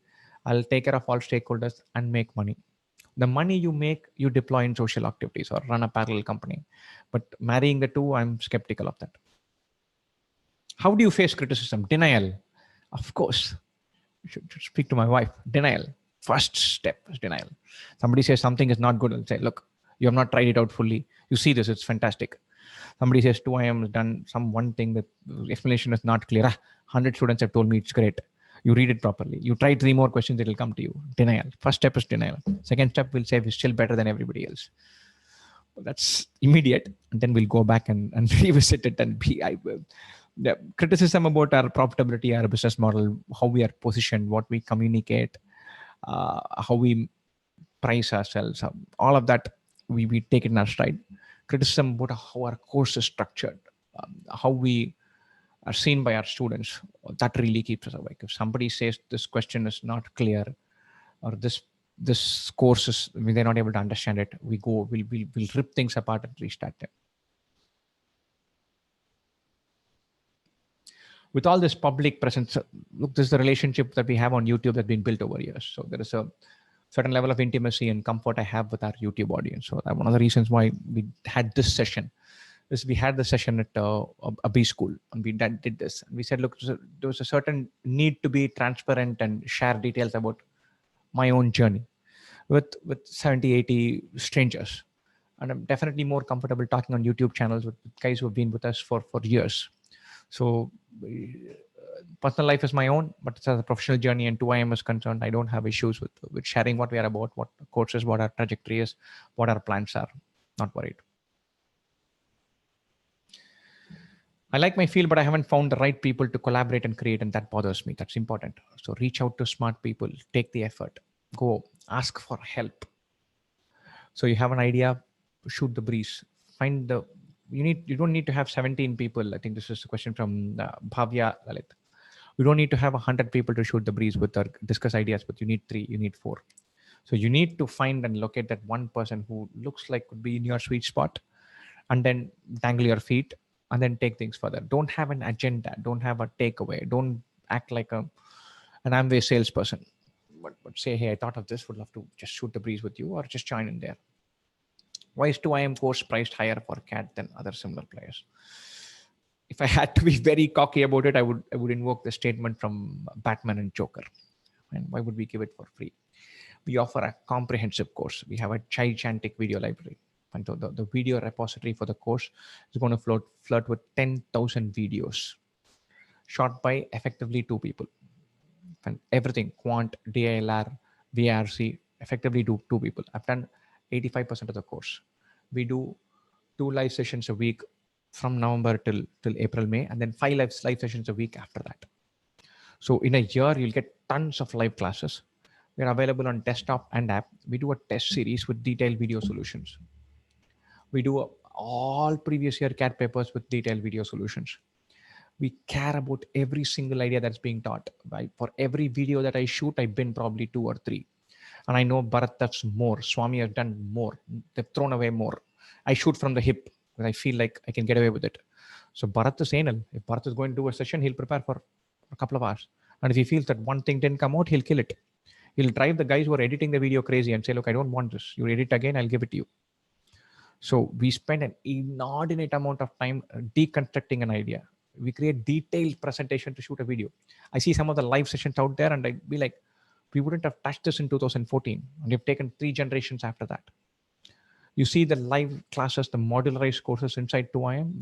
We're 2 orders of magnitude better in terms of intuitive learning and grasping.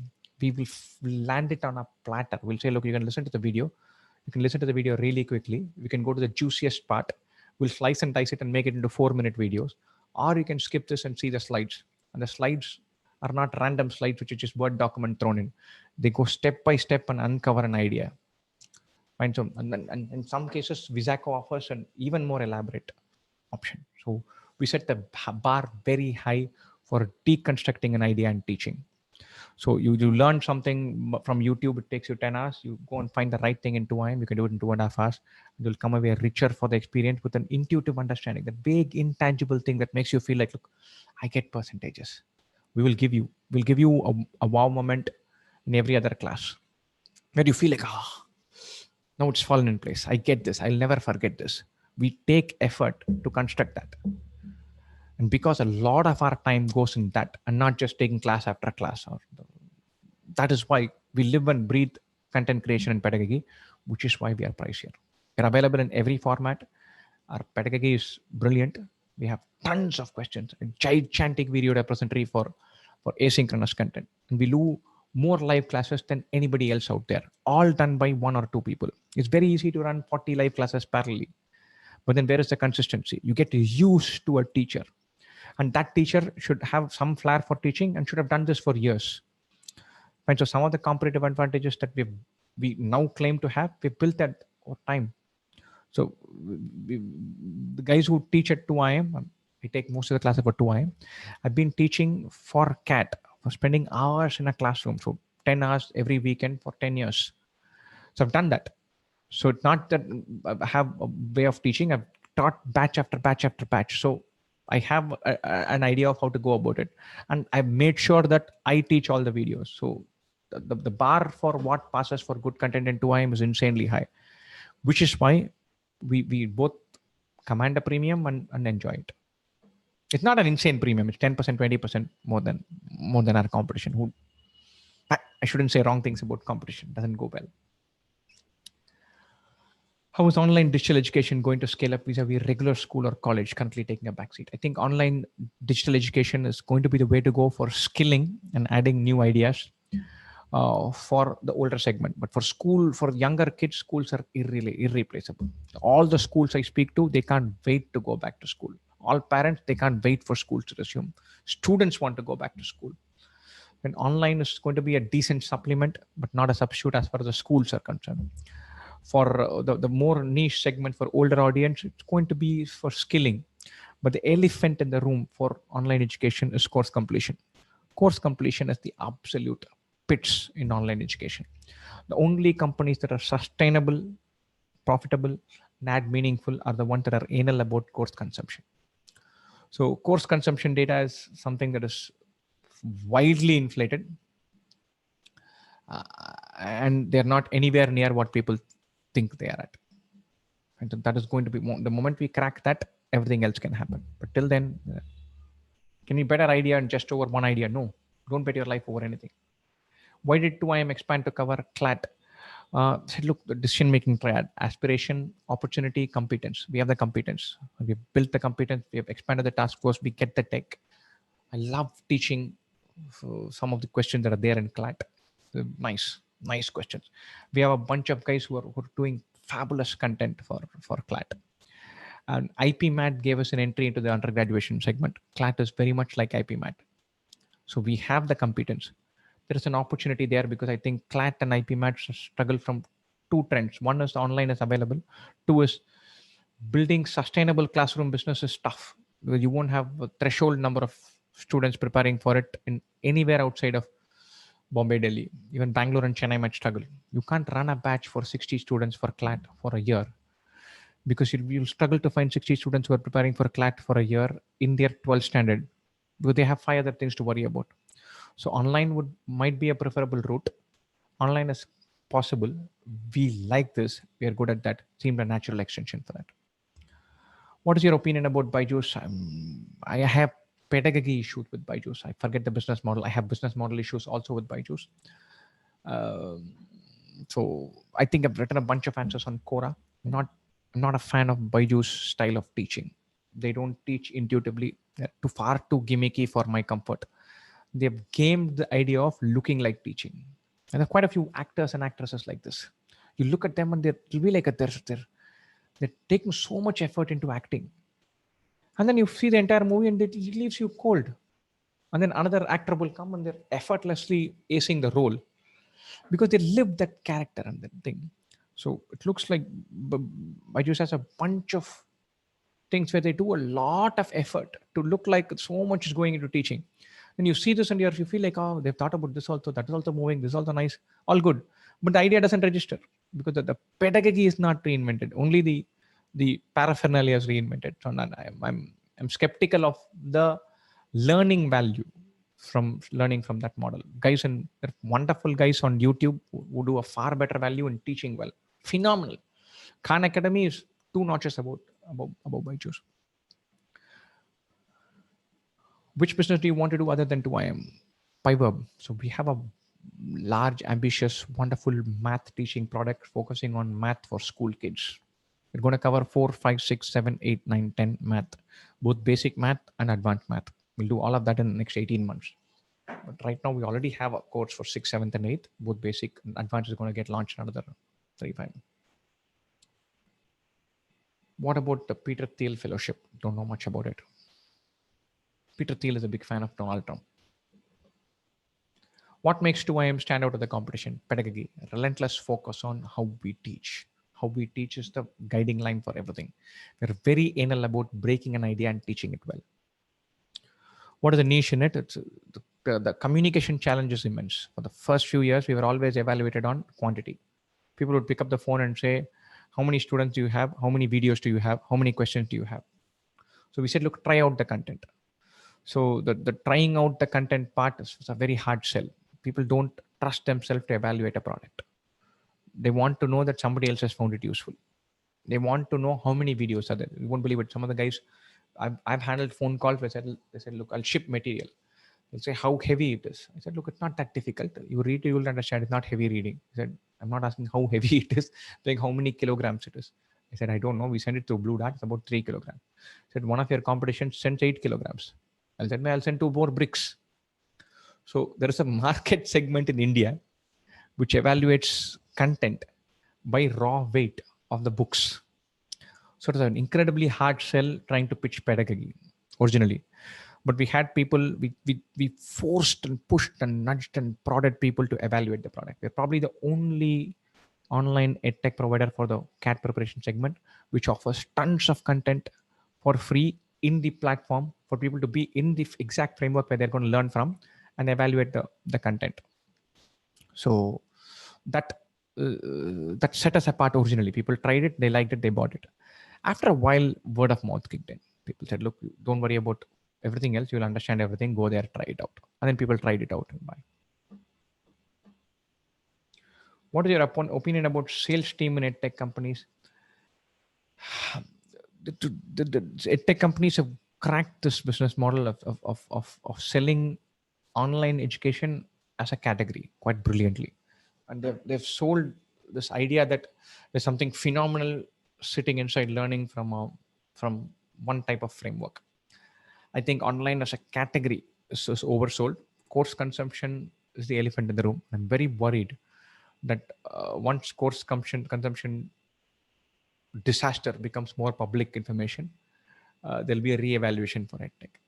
I think the boom of edtech limited to metro cities, I don't think so. I think tech penetration has ensured. Byju's, in fact, pride themselves in selling to tier 2, tier 3 cities. Because in tier 2, tier 3 cities, people have a feeling they're missing out vis-a-vis a city kid. So they're more keen to buy something and offer it as a substitute.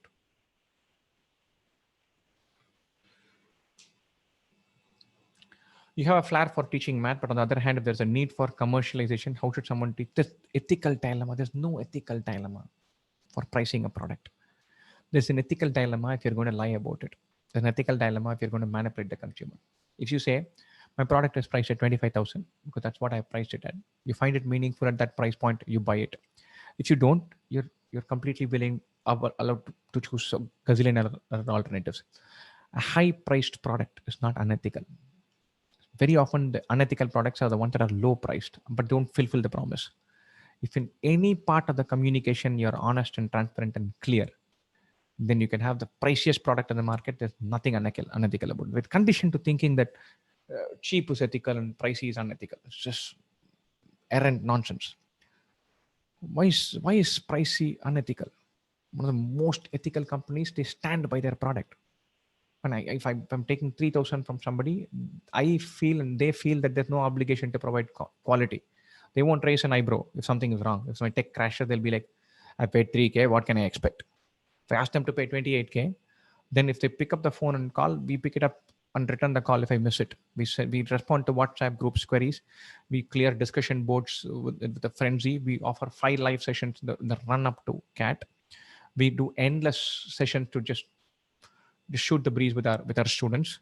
We provide all of this because I know that they paid a good amount of money and we need to offer a compelling proposition for them. So very often, high price companies that price high set the bar high. They say, I'm confident of this price point because I can deliver. So you buy a BMW car, the BMW car gives you 5, 7, 8, 10 other fine nuanced things which a Maruti Swift is not aspiring to provide.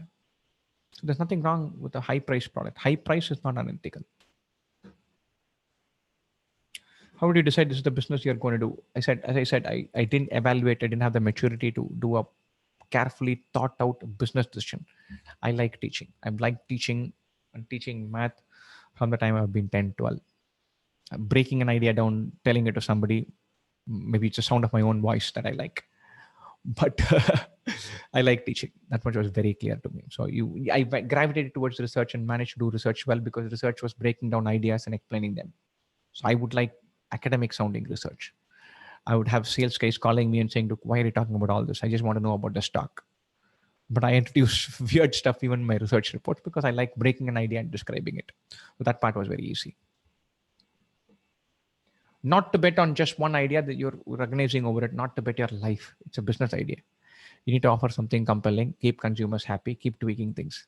Why would you want to bet your life on a business idea? I wouldn't.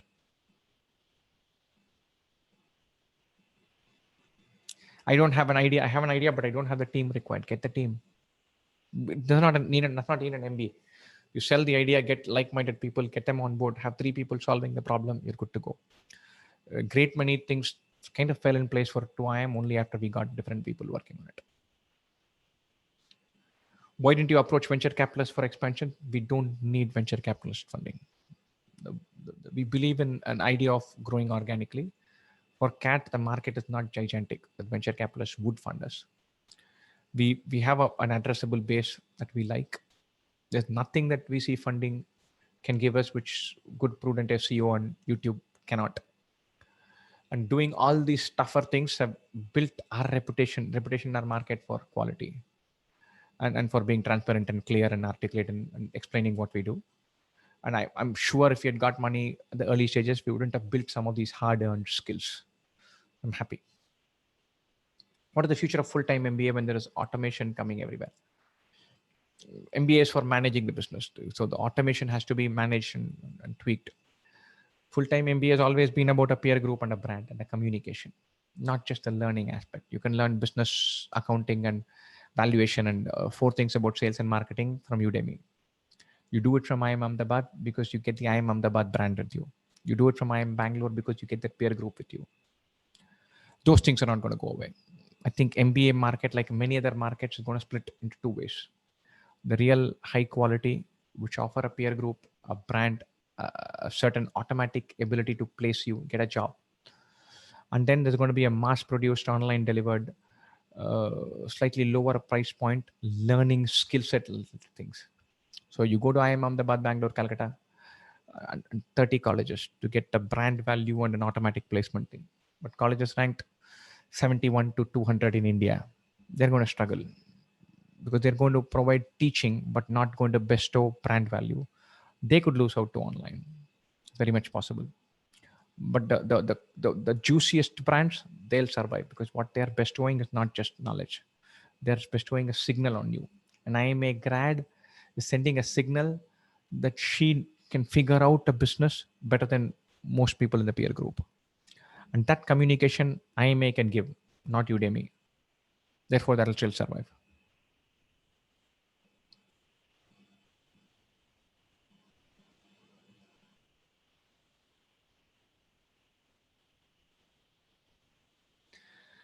There are so many companies which are NGOs come profitable business. Yeah, that is there. Social objective and profitability, it is there. I'm just saying, I'm not taken by the idea.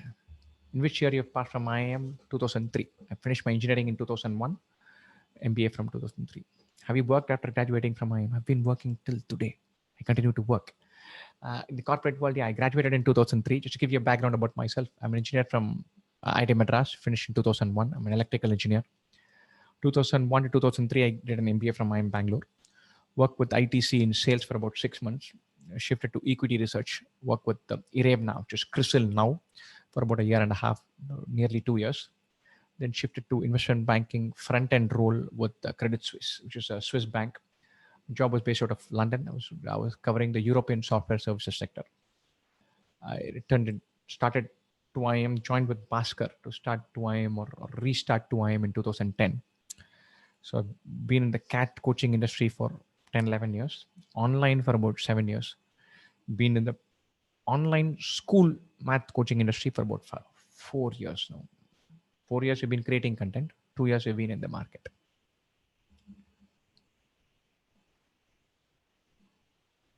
Why is there a clash between Amazon and Reliance? Both want to be broad-based providers for everything under the sun. Why would they collaborate?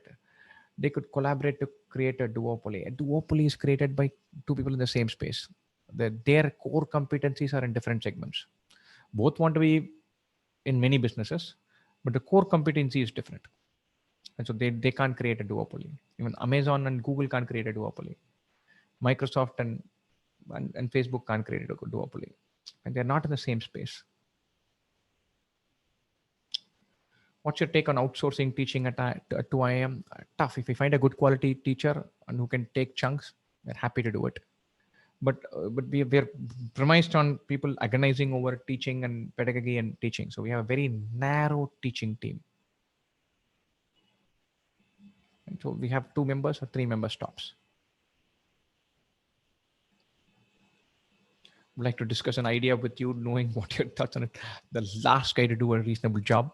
So please do find somebody else who will have a stake in evaluating it well and giving you some encouraging words. So find somebody else who's more competent and more temperamentally sound than I am to do it. From a small town in Arunachal, no such coaching center for here. 2M has really helped me throughout. Thankful. Thanks, guys. Thanks, 𝐀𝐬𝐤. How to prepare for CAT in 1 month? Bunch of mocks. Take mocks, revisit mocks, analyze them, fill the gaps. You're good. How many students do you teach in a year? All inclusive. So it's proprietary information. We're not part of people who are going to take pride in sharing that any which way. So we will some things are better kept private.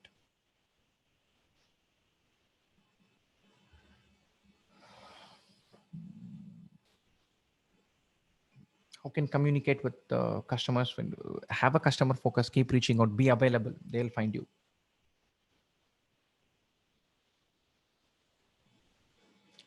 I've just joined one of the best commerce colleges in India. I've always wanted to be an entrepreneur. What do you think should be my blueprint and what should I learn? I've learned to evaluate different business models, read plenty, and crack it. Mahindra and TM, is it solving math or teaching? Which one you like most? I've thought long and hard about this. I love both, but teaching shades solving. If I've got a good idea, I love the idea of sharing. Right. Your next 5-year plan for 2M, we'd want to consolidate and build a leadership position for online. We're not in the, we offer an integrated model, but we are a predominantly online player. I think we would want to be the compelling, clear market leader in CAT and be a market leader or the number 1 or number 2 provider in CLAT and IPMAT. Definitely. That's our niche. What do you prefer, online or offline? Online, definitely.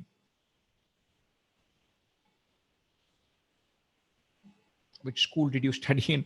My father is a banker, so I studied in 8 different schools in I think 5-6 different cities. We get used to shift every 2 years.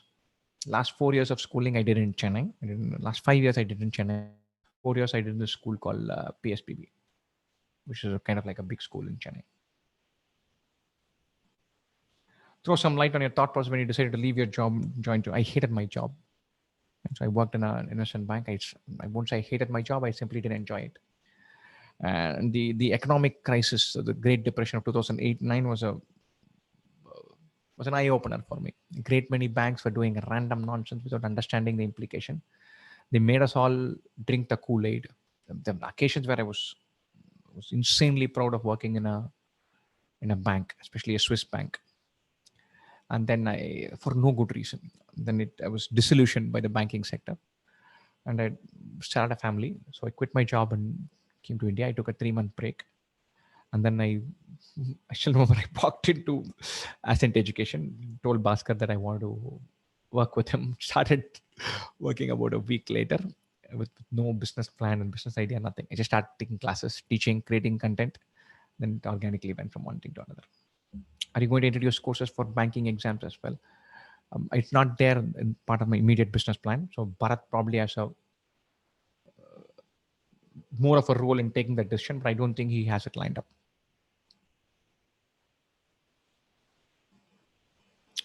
Why very often any enterprise or company providing good quality always gets attention.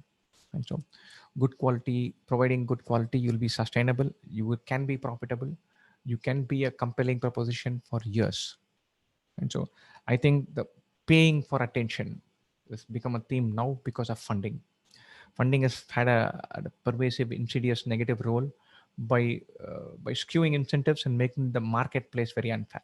One of our competitors has tried being an online CAT provider for 3 different iterations in a row. We killed Mark 1, we killed Mark 2, we will kill Mark 3 as well. They don't offer a compelling proposition. They offer a proposition at a much lower price point, which is not meaningful, but they can fail thrice over. If we had lost out, if we had failed once, I would have shut down. If I'd somehow scrambled them with enough money and dipped into all my savings and tried the second time, If it failed then, I would have shut down. But these guys get 3-4 shots at it. Even though it is not profitable, it's not sustainable, it is not meaningful, it is not sizable, not anything, because they have tons of money. I find that paying money for attention and iteration to be annoying. But that's the hand we have been dealt. We'll face it. We'll face it with joy. If you have to kill them one more time, we will. What do you think about White Hat offering to teach coding at the age of 6? I have a 12-year-old son, 11 years, going to be soon to be 10, soon to be 12. I will not take up that course. I found a coding course, which was an algorithm course, which is very interesting, which is offered by brilliant.org. I paid money for it. And I've asked him to try it. And he tried 3-4 classes and then dumped it. We shot the breeze and discussed a couple of ideas. And I like Brilliant because I can dip into the Brilliant content for a bunch of other things that I create. So the money will get used anyway. A bunch of guys in my office love Brilliant puzzles. So we will use that content. I'm not pushing him to consume an online course, but the brilliant.org's algorithm course was nice. So that's something that I would try, but not learning. I don't want a tangible payoff that White Hat Junior is pitching. Getting third slot in CAT exam is any disadvantage? I don't know. I've got it. So I'll have to see. I don't think it's a disadvantage. I would have loved to have the first slot. Waiting for an exam will annoy me. I'm an early riser. I'll be up by 5 and I'll be tired by the time it's 4 p.m. So I'm not happy with the fact that I've got the third slot, but I don't think there'll be a competitive disadvantage. Can we change our mood to CLAT from CAT after graduation? See, CLAT is for undergraduation course. CAT is for post-graduation. That whole two different things. A job in MNC after MBA or startup business as an entrepreneur. If you have a compelling business model and you have the ability to survive there, you have a good set of people who will be your teammates, then go there. But if you don't have any of this, get a job, bide your time. The idea has to dwell. Why Google is always getting messed up with privacy issues? They have tons of data. Their business model is based on data mining. So they will tread on privacy. What were your latest sprinters? I don't know what that means. I think from 𝐻. Why do I am will 2IIM look for franchise option in the future? Unlikely. We are bought into the idea of teaching online. I'm an electrical engineering too. Any advice from you? Stay away from any advice I would give. I was a very. Is it true that you have a lot of time in 4th year to prepare for CAT? Yeah, true. Definitely. Last year of engineering is a good time to do a bunch of other things. What marks will fetch 99 percentile this year? I think the usual paper, it might have been 150, 160. This year, 100, 105, thereabouts, I think should be good. I've started a company who creates book covers. I do freelance most of the money. That is good. It's good. If you started a company, that's good. Entrepreneurship have some kind of a kindred spirit. They're like anyone else who goes entrepreneurial. Kind of validate their own risk decision. 97 in my 10th and 12th is a good percentage. What are my chances of getting them? Good chances here. 10th and 12th are fantastic. The RACADs are also good. Then the only disadvantage you'll have is work experience. So if you get a sufficiently good percentile, you should have a shot. How exciting would it be to work in the finance sector? Some people are thrilled to bits. It's like betting. It's like gambling. Seeing stock prices go up and down, being part of the vibrant energy of a trading floor. Some people get inordinate amount of thrills from it. If you're in that group, that'd be a thrilling sector. If you're not, nothing there. Swadeep Pilsetti, thank you. Swadeep and I were classmates in college, engineering. We go back a long way. Thank you.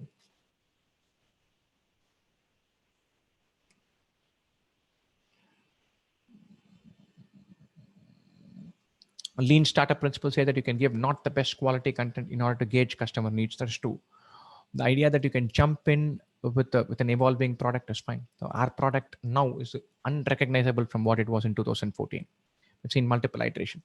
We were not cheating customers. We were finding our way out. We were lower priced then. We're not a comprehensive, complete product then.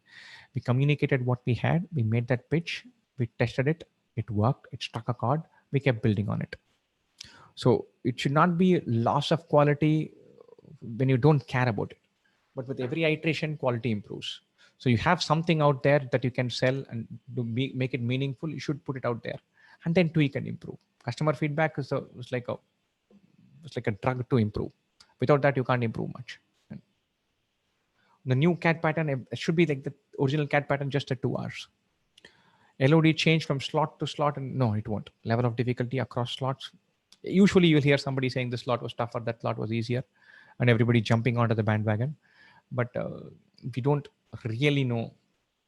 I have not really found wild variants in how to capitalize our MBA, have a meaningful career, do good work, meaningful work. Indian education system was wild, varied. It's a giant animal. I think all constituents need to come. I'm an extraordinary fan of teachers who turn up day after day, week after week, trying to do fabulous work. And I'm a big fan. But I feel that a couple of gaps are there. I think we should use online a little bit more in nice pockets. I think our education philosophy completely misses out on intuition. Some people get it, some people don't. Our education philosophy is based on filling the knowledge gap and nugget gap, but not in making things fall in place brilliantly. So the intuitive learning, the guys who know their English, they don't learn grammar rules at all. They don't. They'll go and ace GMAT exam. They've not learned the idea of a gerund. The guys who get math, to them, prime numbers dance in front of their eyes. Geometry is something to devour and have fun with, not to memorize some bunch of theorems. So we're not seeing these things that those guys are seeing. They're learning, the ideas sit in their mind differently, intuitively, naturally. It's like learning to drive a car. The first time your mind is processing the clutch, under steering, under brake, but after a while it just becomes natural. The guys who understand stuff and get it, they're intuitively, the way the thing is placed in their mind is brilliant.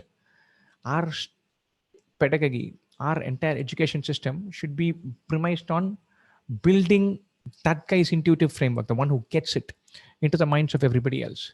Whereas we take the route of plugging in process after process after process, because we're governed by the vocational pressures of churning out graduates and creating jobs, finding some jobs for them.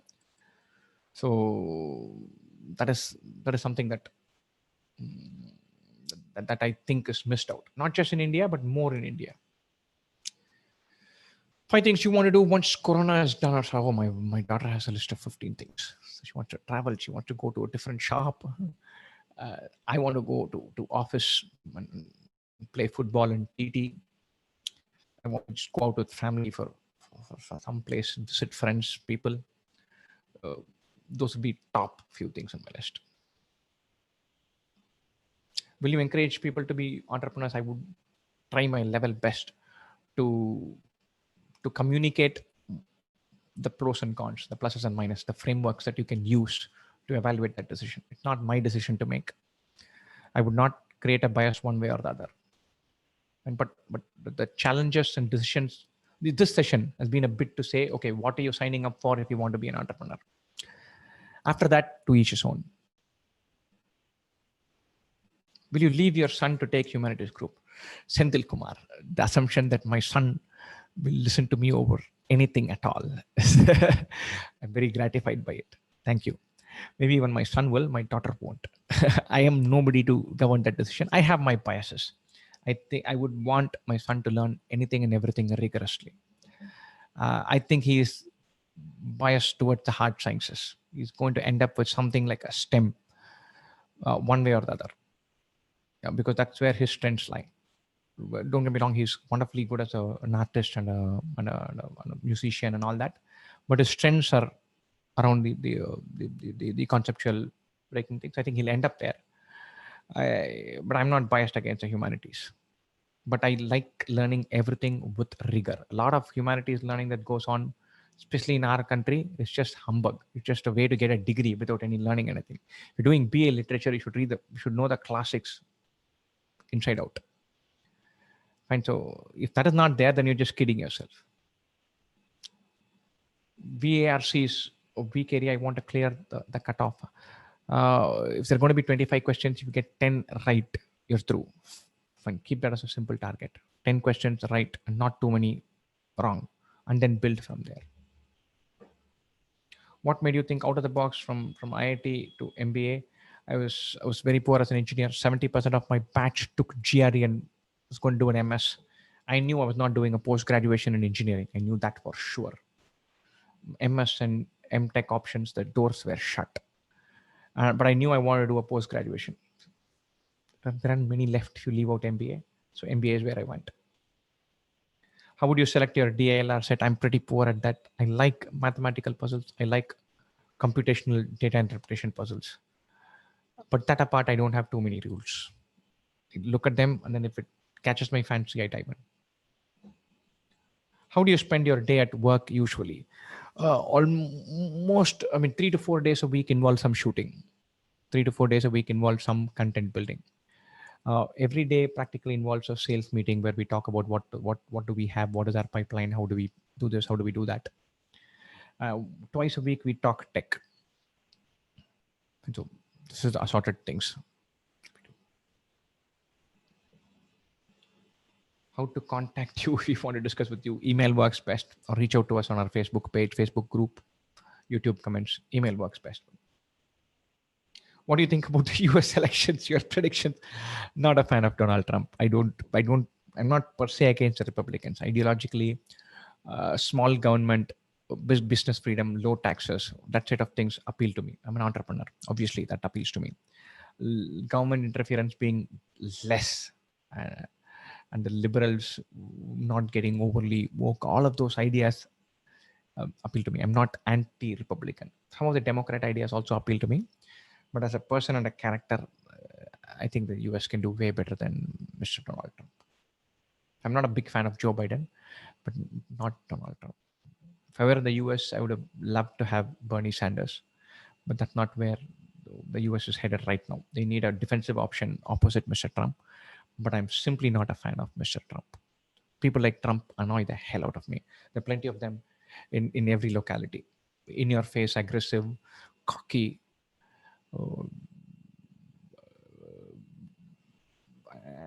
and absolutely confident and unaware of their own biases. Time a dozen in India, and I'm resentful of that. Can we have a session on sports too? I would love. There are a few things I like more than talking about football and cricket. So maybe after the exam. Wouldn't it be unfair for the first batch not knowing the number of questions? Yeah, correct. It'll be mildly unfair. I think the normalization will take care of that. Math undergrad in my last year, stumbled upon your channel and really connected with your teaching style. Always love teaching math. How can I connect with you if you want to work under you? Just drop us a CV. career@2im.com will work. Please drop a CV. We'll have a look at it. What will we be getting if you buy that 999 course? You'll get a bunch of mocks, a bunch of revision classes, a couple of live sessions, and a giant question bank with the CAT level questions across categories. In finance, there's a concept of risk diversification. How do we apply this in our professional life? If you're trying an entrepreneurial idea, lovely to take baby steps. You can have a job and try this out. Get as much freedom from this as possible. Have as much input from people as possible. Have a pot with you. Have a stop loss. Make sure that you have a mechanism in your mind which says, hey, this might not work for me. I need to go back to my job. So those are the things from finance that you can take. So diversification is diversification of options rather than assets. Scope of entrepreneurship in the next 5 years. Entrepreneurship is as old as history of mankind, my friend. There's no 5-year short-term horizon to entrepreneurship. Entrepreneurs have built the world. They've shaped and bent the world to their will. They will continue to do so. Entrepreneurs also are frequently, depressingly frequently unsuccessful. They will continue to do so. Which is your favorite football team? It's Barcelona. It's not a good time to be a Barcelona fan. But I started watching football seriously in about 98, 99 when I was in my engineering college. Back then it was Euro, World Cup, and then only mildly club football. The club football I started watching was La Liga. I was a gigantic fan of Spanish football back then. So I was a big fan of Figo, El Phenomenon, Zidane, that brigade, which they played for Real Madrid. And so, and then I came to fall in love with Ronaldinho and his team and Messi. My favorite footballer of all time is Iniesta.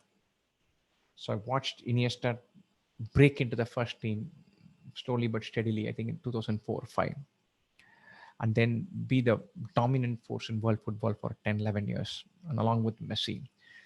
And as long as Messi is around, for a long time yet, I think I'll feel bad every time this team loses, but I can't dump them. I've seen them do wonderful things. I've enjoyed one ride with them. It's not going to be, I'm going to be a Barca guy for a while yet.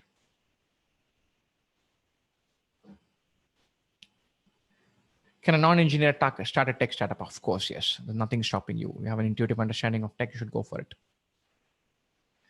In marketing field or generally selling how to manage in any field, managing ethics is not rocket science. You leave some money on the table and say, I am not doing this nonsense. You need to have the will to say that. Sometimes the decision is not even evaluated. Build that mechanism. That's all required. Will you hire MBA grads? Of course, yes. Of course, yes. And the one MBA grad we have recruited has done wonders to our company. So why will we not? We will. We're looking to do that. We're looking to do that. How many hours a day do you work? Oh, I generally do clock 40 hours plus a week, but my day-to-day schedule is iffy. In COVID time, it has been more iffy. We do more in June, July, August, September, and less in October, November, December. So I do enjoy an off season. How would you rate yourself as a student and a teacher? As a student, modest. As a teacher, I think I'm spectacular. I'm not being cocky, but I really, really like teaching, and I get it, and I put fight to break an idea. I'm a damn good teacher, even if I'm saying so myself. I'm average as a student. The things I get naturally. So I'm not a big listener sometimes. Things that I don't get, I struggle. So I don't react well to the teacher telling me stuff. What is your mail ID? I'm not sharing it on YouTube. There are ways to find that out. Little Hindi, please. If it comes in the flow, it comes in the flow. Your opinion about tussle between France and Turkey today. I've been reading on it, but I don't have a handle on it. I need to do way more reading before I form my own opinion. Cricket or football? Football for playing.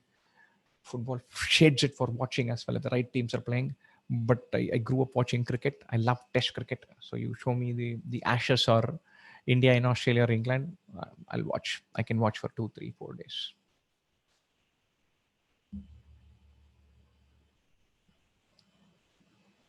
Share some interesting story. Take it together. The last 30 days. We shared a nice story with our students on an email today. Adam Gilchrist, I think in the World Cup, in 2007 World Cup, I think it was. He had a very modest World Cup. He's a fabulous, fabulous player. And he realized that his bottom hand was coming into play. He was therefore lobbing the ball more and getting caught out. So he said he needed to have pressure on the hand to not give it that final throttle. He's a left-hander. So he took a small little golf ball and squeezed it inside his inner gloves. Therefore, there was something offsetting that. It may have been that. It might have been the mental feeling that he has done something. But it worked. He scored 149 of the purest attacking runs seen in a World Cup final of, I think, 125, 127 on deliveries. So some tweak could still work. So keep trying, keep figuring out the one thing that's holding you back. Try some tweak, it could fall in place. Any difference in quality of CAT question between 2001 and now? Oh, definitely. Question quality has shot up. 2001 used to have errors in the paper. It used to be erratic. It used to be inconsistent. You would have wildly difficult questions and sitters in the same section. Now the band of difficulty is narrow. It has been a long session. Yes, it has been a long session. I told myself that I will hang in there and answer questions. There have been quite a few questions people have asked saying we should have one session to just shoot the breeze and not have it focused on how to prepare for a quant or verbal or something. So it's a good chance to answer questions and talk, which is why we've not minded it being such a long session. Minimum safe percentile if you're a general category student with decent ACAD is 99.7. 99.7 plus. Any suggestion for slot 3 for CAT? Prepare well, be well rested. Make sure you're active in that space from about now. So don't take an afternoon nap. Should be up and about by 3 p.m. any which way. That should be your peak. Eat well, sleep well. Give it a go. Do you think Pedri will be as good as Iniesta? What do you think of Pucha? Nobody's going to be as good as Iniesta. Not happening. Iniesta is God. The way Iniesta could be technically sound and make everybody around him play well. Oh, Iniesta did magical things for the team. He was the guy who was stuck at right back, who was stuck at attacking midfielder on the left side when Ronaldinho was unfit or not available. He's the guy who played defensive midfield for a year and a half because Xavi was the more advanced midfielder. And Iniesta is a better attacking midfielder than Xavi. He's the guy who takes one for the team, but everybody else stick. He was kept out by Thiago Motta of all people. But he played every role for the team and so fantastically well. You could see a visible difference if you were there because everybody else would know where to go, how to look. So it's going to be hard to replace. It's not raw skill alone. The footballing IQ sitting inside that bald head, huge. It'll take years for guys to mature like that.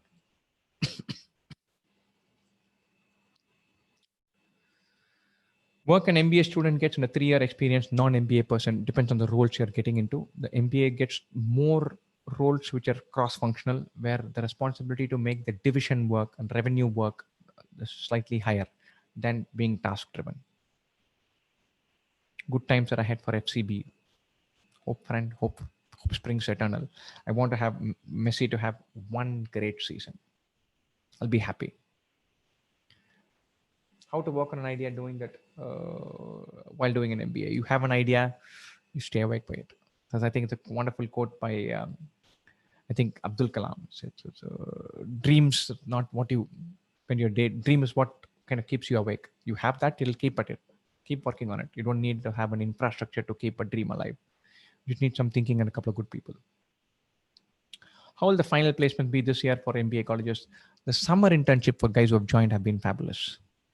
The Indian recruiters, the Hindustan Levers and Accentures and Vodafones of the world, they have shrugged this. They've gone ahead and recruited. They are seeing good things. So I'm not worried about, I don't think placements will be dicey. Please speak a bit loudly. I will try. We'll keep that in mind.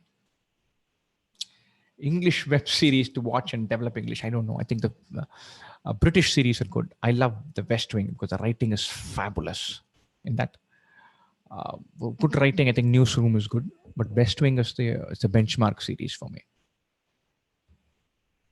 VAR intervention is going to be becoming a football session. I'm going to stay away from it. I'm indifferent to VAR. I'm not a big fan either way. Why do you choose teaching? I love teaching. I love teaching. There's nothing more than that. Very often people want to find layer after layer in explanation and meetings. I love teaching. And then everything else is, it'll all come back to, I love teaching. Nothing more than that. Why do we need to write CAT to get entrance to the top B schools? Simple testing of basic quantitative and verbal ability and the ability to prepare for it. It's a very good proxy for how good a student will be and how much effort they can put in a career and work. They don't check business or entrepreneurship knowledge because it is difficult to check.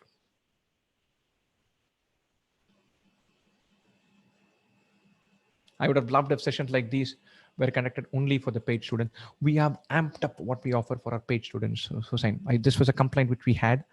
So we do 5 live sessions for students every week in the peak season and 2 throughout the year.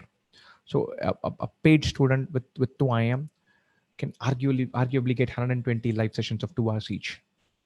This is 1 2-hour session. We're doing 1 session like this in a year and maybe the 1 session per month on how to prepare for CAT. What YouTube gets pales in comparison by an order of magnitude to what our paid students get. CBSE, ICSE, Cambridge or Montessori. I don't have a pointer opinion on this. I think the school matters rather than the board. CBSE and ICSE are both good, but the school and how they deliver it is important. Soccermatics is a good book. I will give it a shot.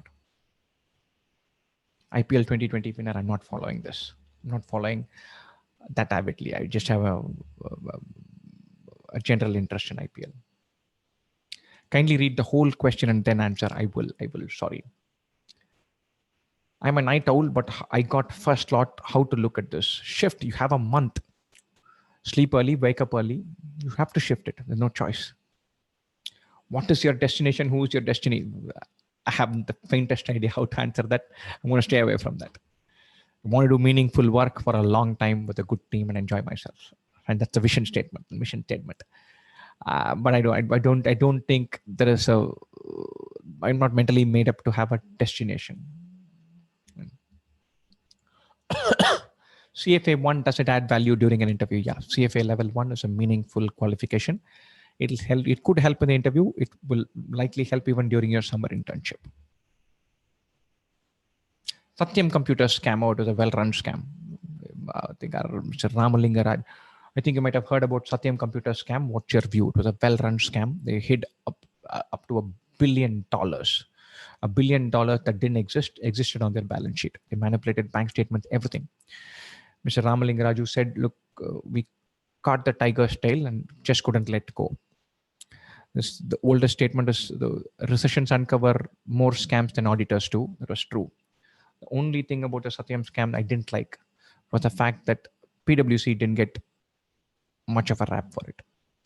Enron bankrupted Anderson. Enron had a scam and they bankrupted Anderson because Anderson had signed saying things are fine. PwC missed $1 billion. They should have been made bankrupt with the lawsuits piling up. That didn't happen.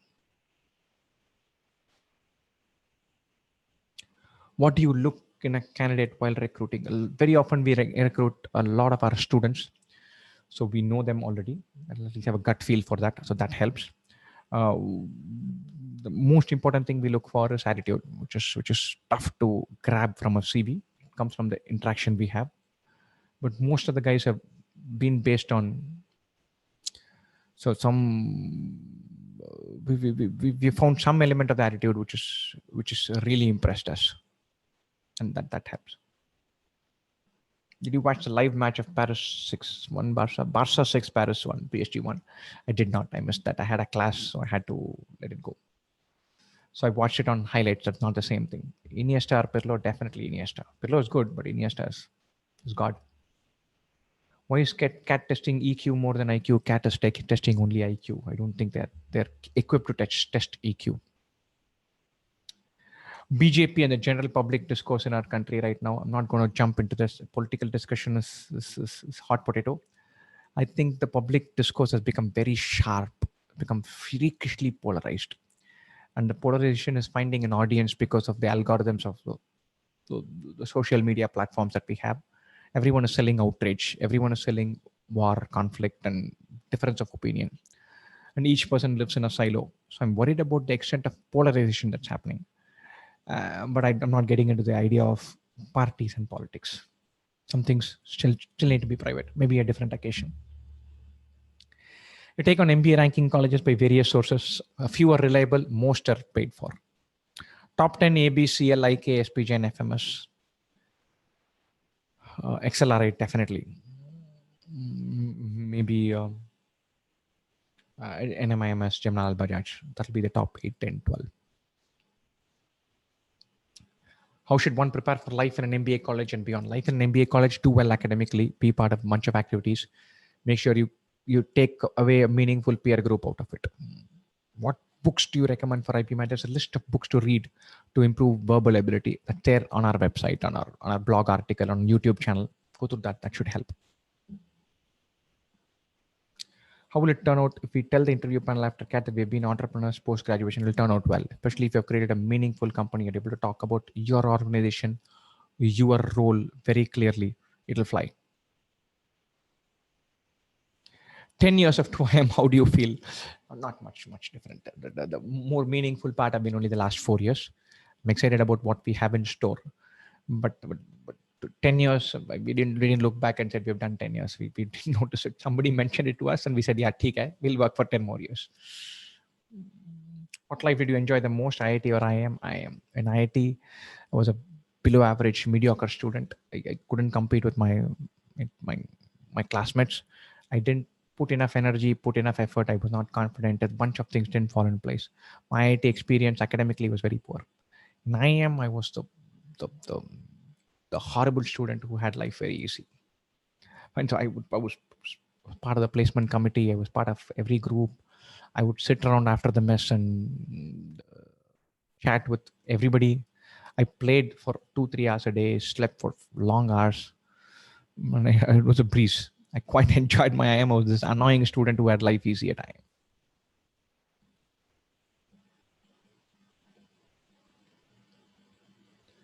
Innovation quality of iPhone, I'm simply not equipped to answer that.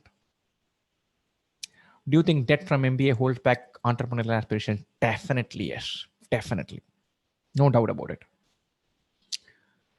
Do you think once CAT results should we complete CFA level 1 before getting it? If you can, do. CFA level 1 will be a good fillip during your summer internship, which happens straight away pretty much. If I'm an engineer, how do you compete with a CFA level 3 candidate for a finance job? CFA level 3 is a qualification, my friend. You're an engineer. You understand how frameworks work, how you can learn new ideas, how processes work, learn how balance sheets work, how profit and loss statements work, how an enterprise is linked to the financial statements. You're good to go. I'm an engineer. I did served most of my investment banking career without any formal finance learning. You look at a finance balance sheet, P&L and cash flow, you have an intuitive understanding of it. You know how to take a company number and create a financial sheet number. You can value an asset. It's a skill set to pick up. If you have the qualification, you already have learned bits and pieces of it. If you don't, learn it. As being from a state board affect my selection? No. If you've learned your basics well, it won't. If you've not learned your basics well, it's a good opportunity to learn your basics well. What is your favorite book? Catch-22. Fabulous book. Completely did not understand it the first time I read it. Thankfully, a friend forced me to read it again, and I loved it. My favorite author, Judos. Favorite comic strips, Calvin and Hobbes. What all spikes does interviewer look for? Again, I don't understand that question. This is from Namit Kaur. How many hours a day do you work? We've already answered this. 40 hours a week is a good benchmark. Sometimes less, sometimes more.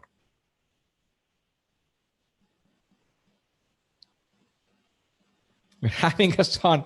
I was looking up, but Rajesh doesn't have the muscle to be mediocre anywhere. I was looking up at mediocre, my friend. I was out of depth, way out of my depth. Is it okay to say in the interview that I was immature? Phrase it well. Say I was clueless, I was bad, I didn't know what I was doing. It's not a confessional. When I was not sufficiently equipped to choose my undergraduate stream, I took engineering as that's what everybody does, at least in my city. And therefore, it had its own implications on my life. That's all right. Why IIM is not standing out in global standard? It's got to do with the economy. So the US economy is huge. There's a vibrant connection between entrepreneurship hubs, large corporates, funds, and B schools. So that network is very powerful. We are still a young country, a small economy. Because time. Have you read God of Small Things by Arundhati Roy? No, I have not. I tried it, found it too complicated after, then it didn't hang in there. Do you get Monday blues? No. The one way to get rid of Monday blues is to have young children at home. I can't wait to go to office. Are the heyday of banks over post 2008? Definitely not. Banks have been around for years. Investment banks for centuries, for millennia. Ever since a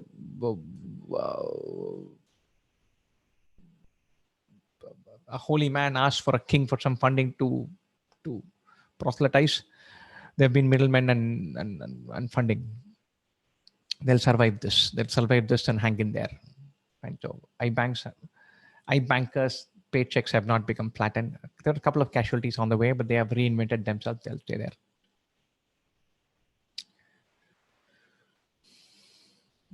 Do you mention one thing or incident that made you what you are today? I don't hold much store on that, to be very honest. What you are today, this session was about sharing some of the experiences. We guys, I definitely don't consider myself in any form, any idea of a finished article. And so the miles to go. We've gone through some set of experiences that might be useful as a framework for a bunch of people. And so all my experiences shape me, none more important than the other. Some IMs have started to help incubate startups with delayed placements and all that. However, on the CFA, there's significant inflation with lots of people going for it. CFA 1 may not be enough. Probably, if that is the case, do CFA 2, but CFA 1 is a powerful signal. IIMs have indeed created a network, but the size of the economy is not comparable to the US. Therefore, there's an organic legacy to the corporate startup entrepreneurs angel fund B school network in the US and some parts of the Europe as well, which India currently does not have. Maybe it will change. Does IM brand help in making more money, or it depends on one's capabilities? It depends on one's capabilities and attitude and willingness to throw themselves out there to make the money. IM tag opens a few doors, more doors early in your career than even later on. Later on, your work opens the doors, not your tag.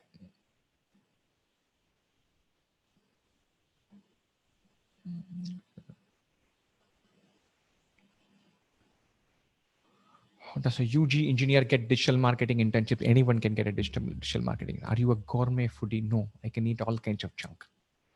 Was there a point in a journey where you knew you will make this pursuit for life? No. I jumped into teaching practically unwittingly, without elaborate thought. After that, it has become clear that this is what I want to do, but not beforehand. Do you like traveling? Yes, but I'm not a travel bug. Traveling is about meeting people and switching off, not about ticking boxes and clearing out cities. To me, obviously. How to speak about a successful idea as a top 14th in the world. The intern failed as a startup. I'm not able to understand that question. How do you relax yourself? I read a lot. I love playing sport. Now, obviously, COVID has reduced that. I watch junk TV as well. I watch sports and I want junk on TV. Any comments on the NPA crisis looming? Yeah, it's been there. NPA crisis has been a continuous feature for India. It's going to happen. I think an NPA crisis is going to be worldwide. I don't know whether it will be particularly crippling now. How to be prepared beforehand for a finance MBA? CFA level 1 is good. CFA is good.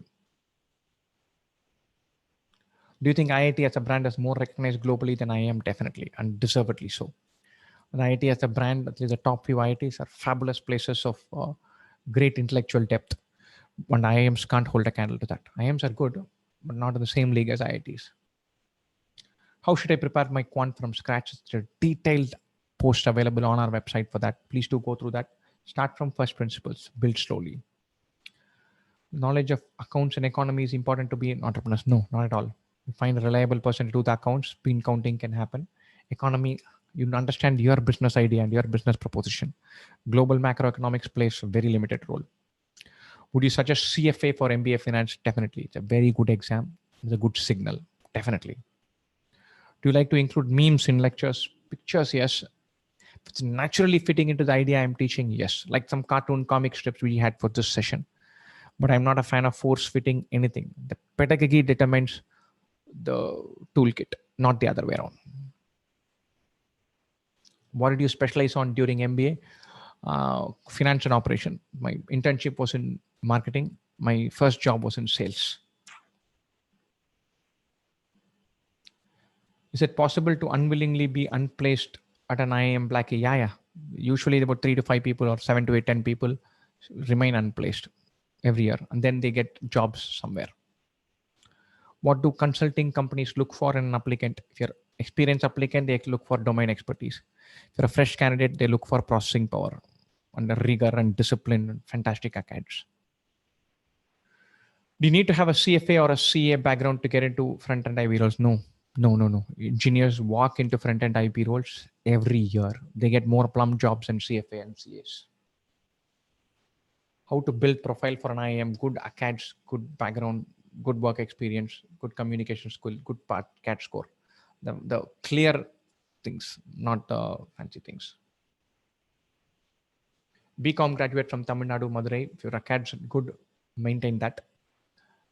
Work in meaningful company, be able to communicate that clearly. What do you have for breakfast before scoring 100% in CAT? I don't know, but I ate well. I have a good breakfast every day. Want to become an agri entrepreneur? Do I need to be an MBA for it? Definitely no. Kindly tell us some of your best B school experiences some other time, not this late in the day.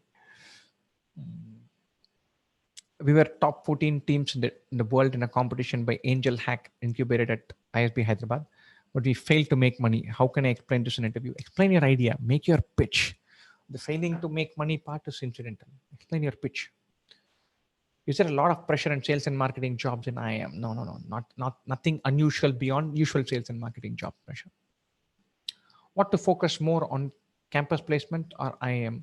Both. It's not either or. Both. You should have a job in hand to relax you and then prepare for CAT. I'm an engineer and I'm interested in stock market. Should I do CFA for a better profile? If you're interested in a career in finance, do a CFA.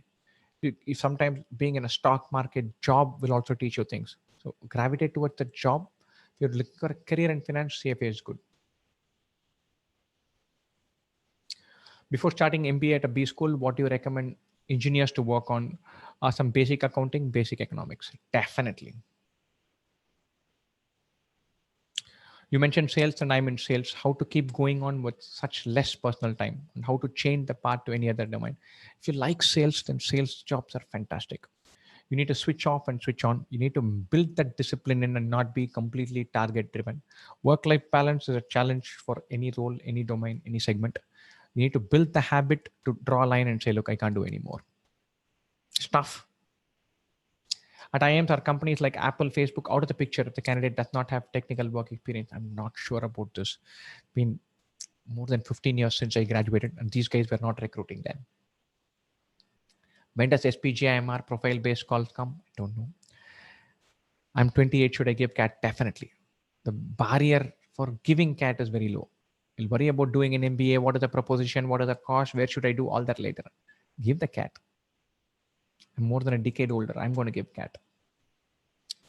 Offline coaching would be gradually replaced by online coaching as more number of students. For more experienced, older candidates, online is a viable alternative.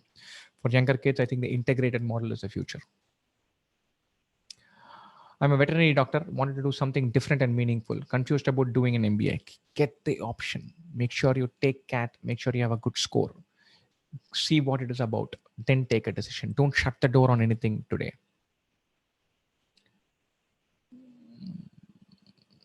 Do you think Steve Jobs would be happy if he get to see how Tim Cook is running Apple right now? As iPhones are compared with kidneys. I don't think iPhones have crashed and burnt. I don't think Steve Jobs is just a tech geek. He liked to run a profitable company. Apple is sitting on tons of cash. They're the leading innovators. They have cornered the marketplace for one thing. They're by and large well run. How can I join 2IIM as a full-time contributor member? Drop us an email at career@2IIM.com with your CV. One of us will get back to you soon enough. Is there any way to get more than 24 hours in a day? This is not the friend. This is not the session, friend. You're either looking for a motivational speaker or for a godman to answer those questions. How did you meet Bharat, sir? Bharat was a student at 2IIM. And then he worked with 2IIM, and then he did an MBA and then came back to work with 2IIM. So I've known Bharat for 10 years now. Is a random career jump possible during an MBA? Definitely. You can get captivated by finance from being in a tech background, jump into it, start your career there and do well. Definitely possible. I converted IMT Ghaziabad, but I'm repeating, is it a good decision? If you've already taken the decision, my friend, make it work. Best wishes. Why hide me? I'm not hiding. I think the moderator said you. And it's quite likely that they had good reason. It might have been a question not relevant to this session. No offense, but we're doing one type of session. Such a best institute for CFA prep. I'm not the guy. What do you suggest to one who wants to be an entrepreneur? Have a clear business model, understand the challenges ahead, know that it's not one uniform rosy journey, have a stop loss, be pragmatic, jump in, best wishes. Did you have a favorite teacher? I had plenty of them. How did they teach you and influence you? The one thing that quite a few good teachers do, they're temperamentally sound. They're incredibly patient. They're calm. They hang in there. That's something that I'm trying to pick up, especially when I'm teaching anything to my kids. I tend to lose patience quickly. And that's something that I want to imbibe. The framework and having the intuitive idea, that comes naturally to me. But temperamentally, when I'm doing a one-on-one thing and waiting for them to uncover an idea, I need to add that. Are you disappointed with CSK's performance? Yes, but I'm not that vested in the IPL, so not so much. What if people copy your course content and sell it as if it is theirs? How to deal with copycat? Oh, we've had this. We've had court cases on intellectual property violation. There's one still running. That one that drives me crazy. I'm spending a lot of money fighting 2 court cases because there's an intellectual property violation that was there. It is a problem. It is a serious threat for our industry. We're finding mechanisms to handle that every day. We will get better at that, but it's a problem. Cricketer, I'm not answering that. What should one do? I'm not answering that either. I catch 988 and national level chess player. What certification, other things? Don't worry about certification. They're not that meaningful. Have a good CAT score. Have meaningful experience. You're in with a shout. Do you meet students? Yeah, every day. I mean, when saying in other cities, we do travel. We've gone to Bombay, Delhi, Pune. Sorry, Bombay, Delhi, Bangalore. We will go to more cities next year, post-corona, obviously. Startup, should one start their career by working in a startup or a big company? Different folks need different things. If you need structure and discipline and the idea of working in one place, then big company. But if you need to have exposure to multiple ideas, then startup. Any quote in Tamil for entrepreneurs? I'm not the guy. I think Bharat is better suited. He should give it to you. He should have some quote. Will the mock be released tomorrow for CAT? I don't know. Not sure.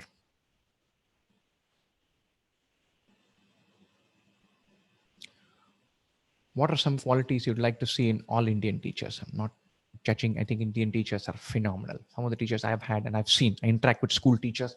They're phenomenal. And so what would I like to see even beyond this? I would want them to worry about more deeper understanding and less about processes. I would want them to create frameworks where students can discover ideas rather than just register ideas. It's a subtle change, and I think that's a crucial change for jobs of the future. I think that's your that's something. Sachin or Dravid, who would be your first pick? I'm a big Dravid fan, but I grew up. I'm part of the Sachin generation. Almost all cricket I watch seriously is Sachin cricket. Sachin will always be special. Sachin made his debut in '89. I think you start watching cricket with some understanding and seriousness when you turn 10. And I think you can watch any sport seriously for 25 years. So from the age of 10 to 35, I watch cricket seriously. And I know only Sachin cricket. All my cricket, serious cricket is Sachin cricket. So Sachin is special. What is the area bracket to hit when you answer the question, why MBA? The detailed answer available here on the YouTube channel. Give it a go. There's a thin line between procrastinating the entrepreneurial thought for the time's sake and later settling for the current job. Of course, the question of risk appetite, immediate priorities, debt, all of that. Don't chase an entrepreneurial idea because you need to be an entrepreneur. If an idea comes calling, chase it, live with it, dwell on it. It shouldn't be something that pressurizes you. It should be something that energizes you. And then by your time, it will fall in place. Cristiano Ronaldo as a player, phenomenal. I'm a big fan for sheer grit and making the most out of his talent and being an all-round big stud, big fan. I'm a Messi fanboy, but I have a lot of respect for Cristiano Ronaldo. Experience of a small company harm chances. I don't think Bhayankar harms as long as you have clarity about your job and your role. Got good percentage in 10th and graduation, but 59% in 12th. Will it affect my placements or PPO in good MBA colleges? Less so. It will affect your chances of getting into MBA more than affect your chances of getting a job post MBA. Do visit Bhopal, sir. Definitely. I shall definitely put point to visit Bhopal. Is a CAT score considered as a criteria? I don't think so. For summers at IIMs, I don't think so. How to maintain focus in right direction? I'm not the guy. Keep at it. I keep coming back. If there's an idea that I like, I'm relentless. I won't give up on it. But retaining focus for long stretches, I'm not the guy, but I keep coming back. I don't give up easy. So whatever works for you, but I don't have foolproof answers for that one. Can you suggest a good read to learn about financial concepts? Not sure. Do you think most of the students in India are just running for a better degree, not actually wanting it? We are a poor country or a middle income country. So we need to take vocational decisions frequently. I did engineering because it was a default option, but also because engineering would automatically give me a decent job, which a commerce or an arts degree might not. So as long as a job is important, we'll graduate towards this. That's not a wrong thing. You're a middle income country. You have to accept that and be pragmatic about the decisions. I'm not going to hold that against, and then I can live a life of regret for long years. I don't want to do that. Your views on UPSC preparation after MBA, timing is an issue, but if you have your heart on it, do it. 1 year, 2 years, nothing wrong. You're young, give it a go. Your thoughts about White Hat Junior, I've not evaluated. I've not seen. You don't want to comment based on a couple of PPT decks and memes. Have 18-month cap pressure, getting 65 to 70 in 2-hour cat mark. Can I get into baby IM? You really need to have a better percentile than that, but it can fall in place. 1 month more. If you can take it up to 90, you should have a shot. Good morning. Good morning. I didn't know we had slipped beyond 12 o'clock. It's still not morning yet, but hey, we've slipped into the next date. Is working in a family business being on a back foot while being in an interview? No, it is not. No, it is not. As long as you're able to articulate your job, your firm, your role well, it is not. What is the most important quality a teacher needs? An intuitive understanding of the subject, an ability to a flair of picking an analogy, and being temperamentally sound.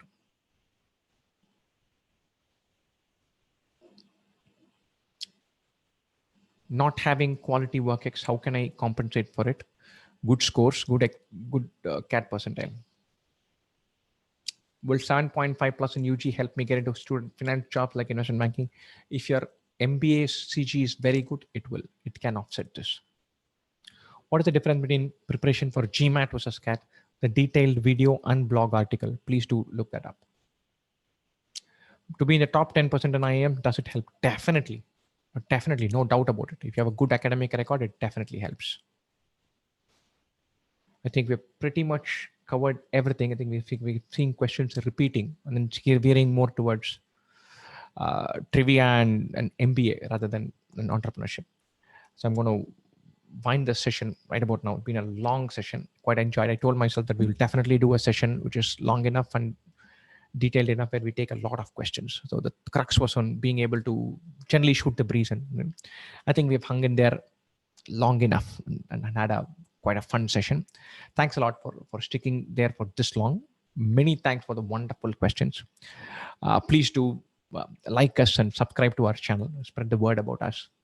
We teach fantastically well and we care passionately about our students. So please tell your friends today about us. Please send them that we do a good job. Ask them to try out the course. If it works, it works. And they don't need to buy the course, but definitely nudge them towards trying out the course. Okay. Wonderful, guys. Many thanks. Have a great weekend. Prepare well for CAT. Best wishes for your CAT and MBA after that. Ciao.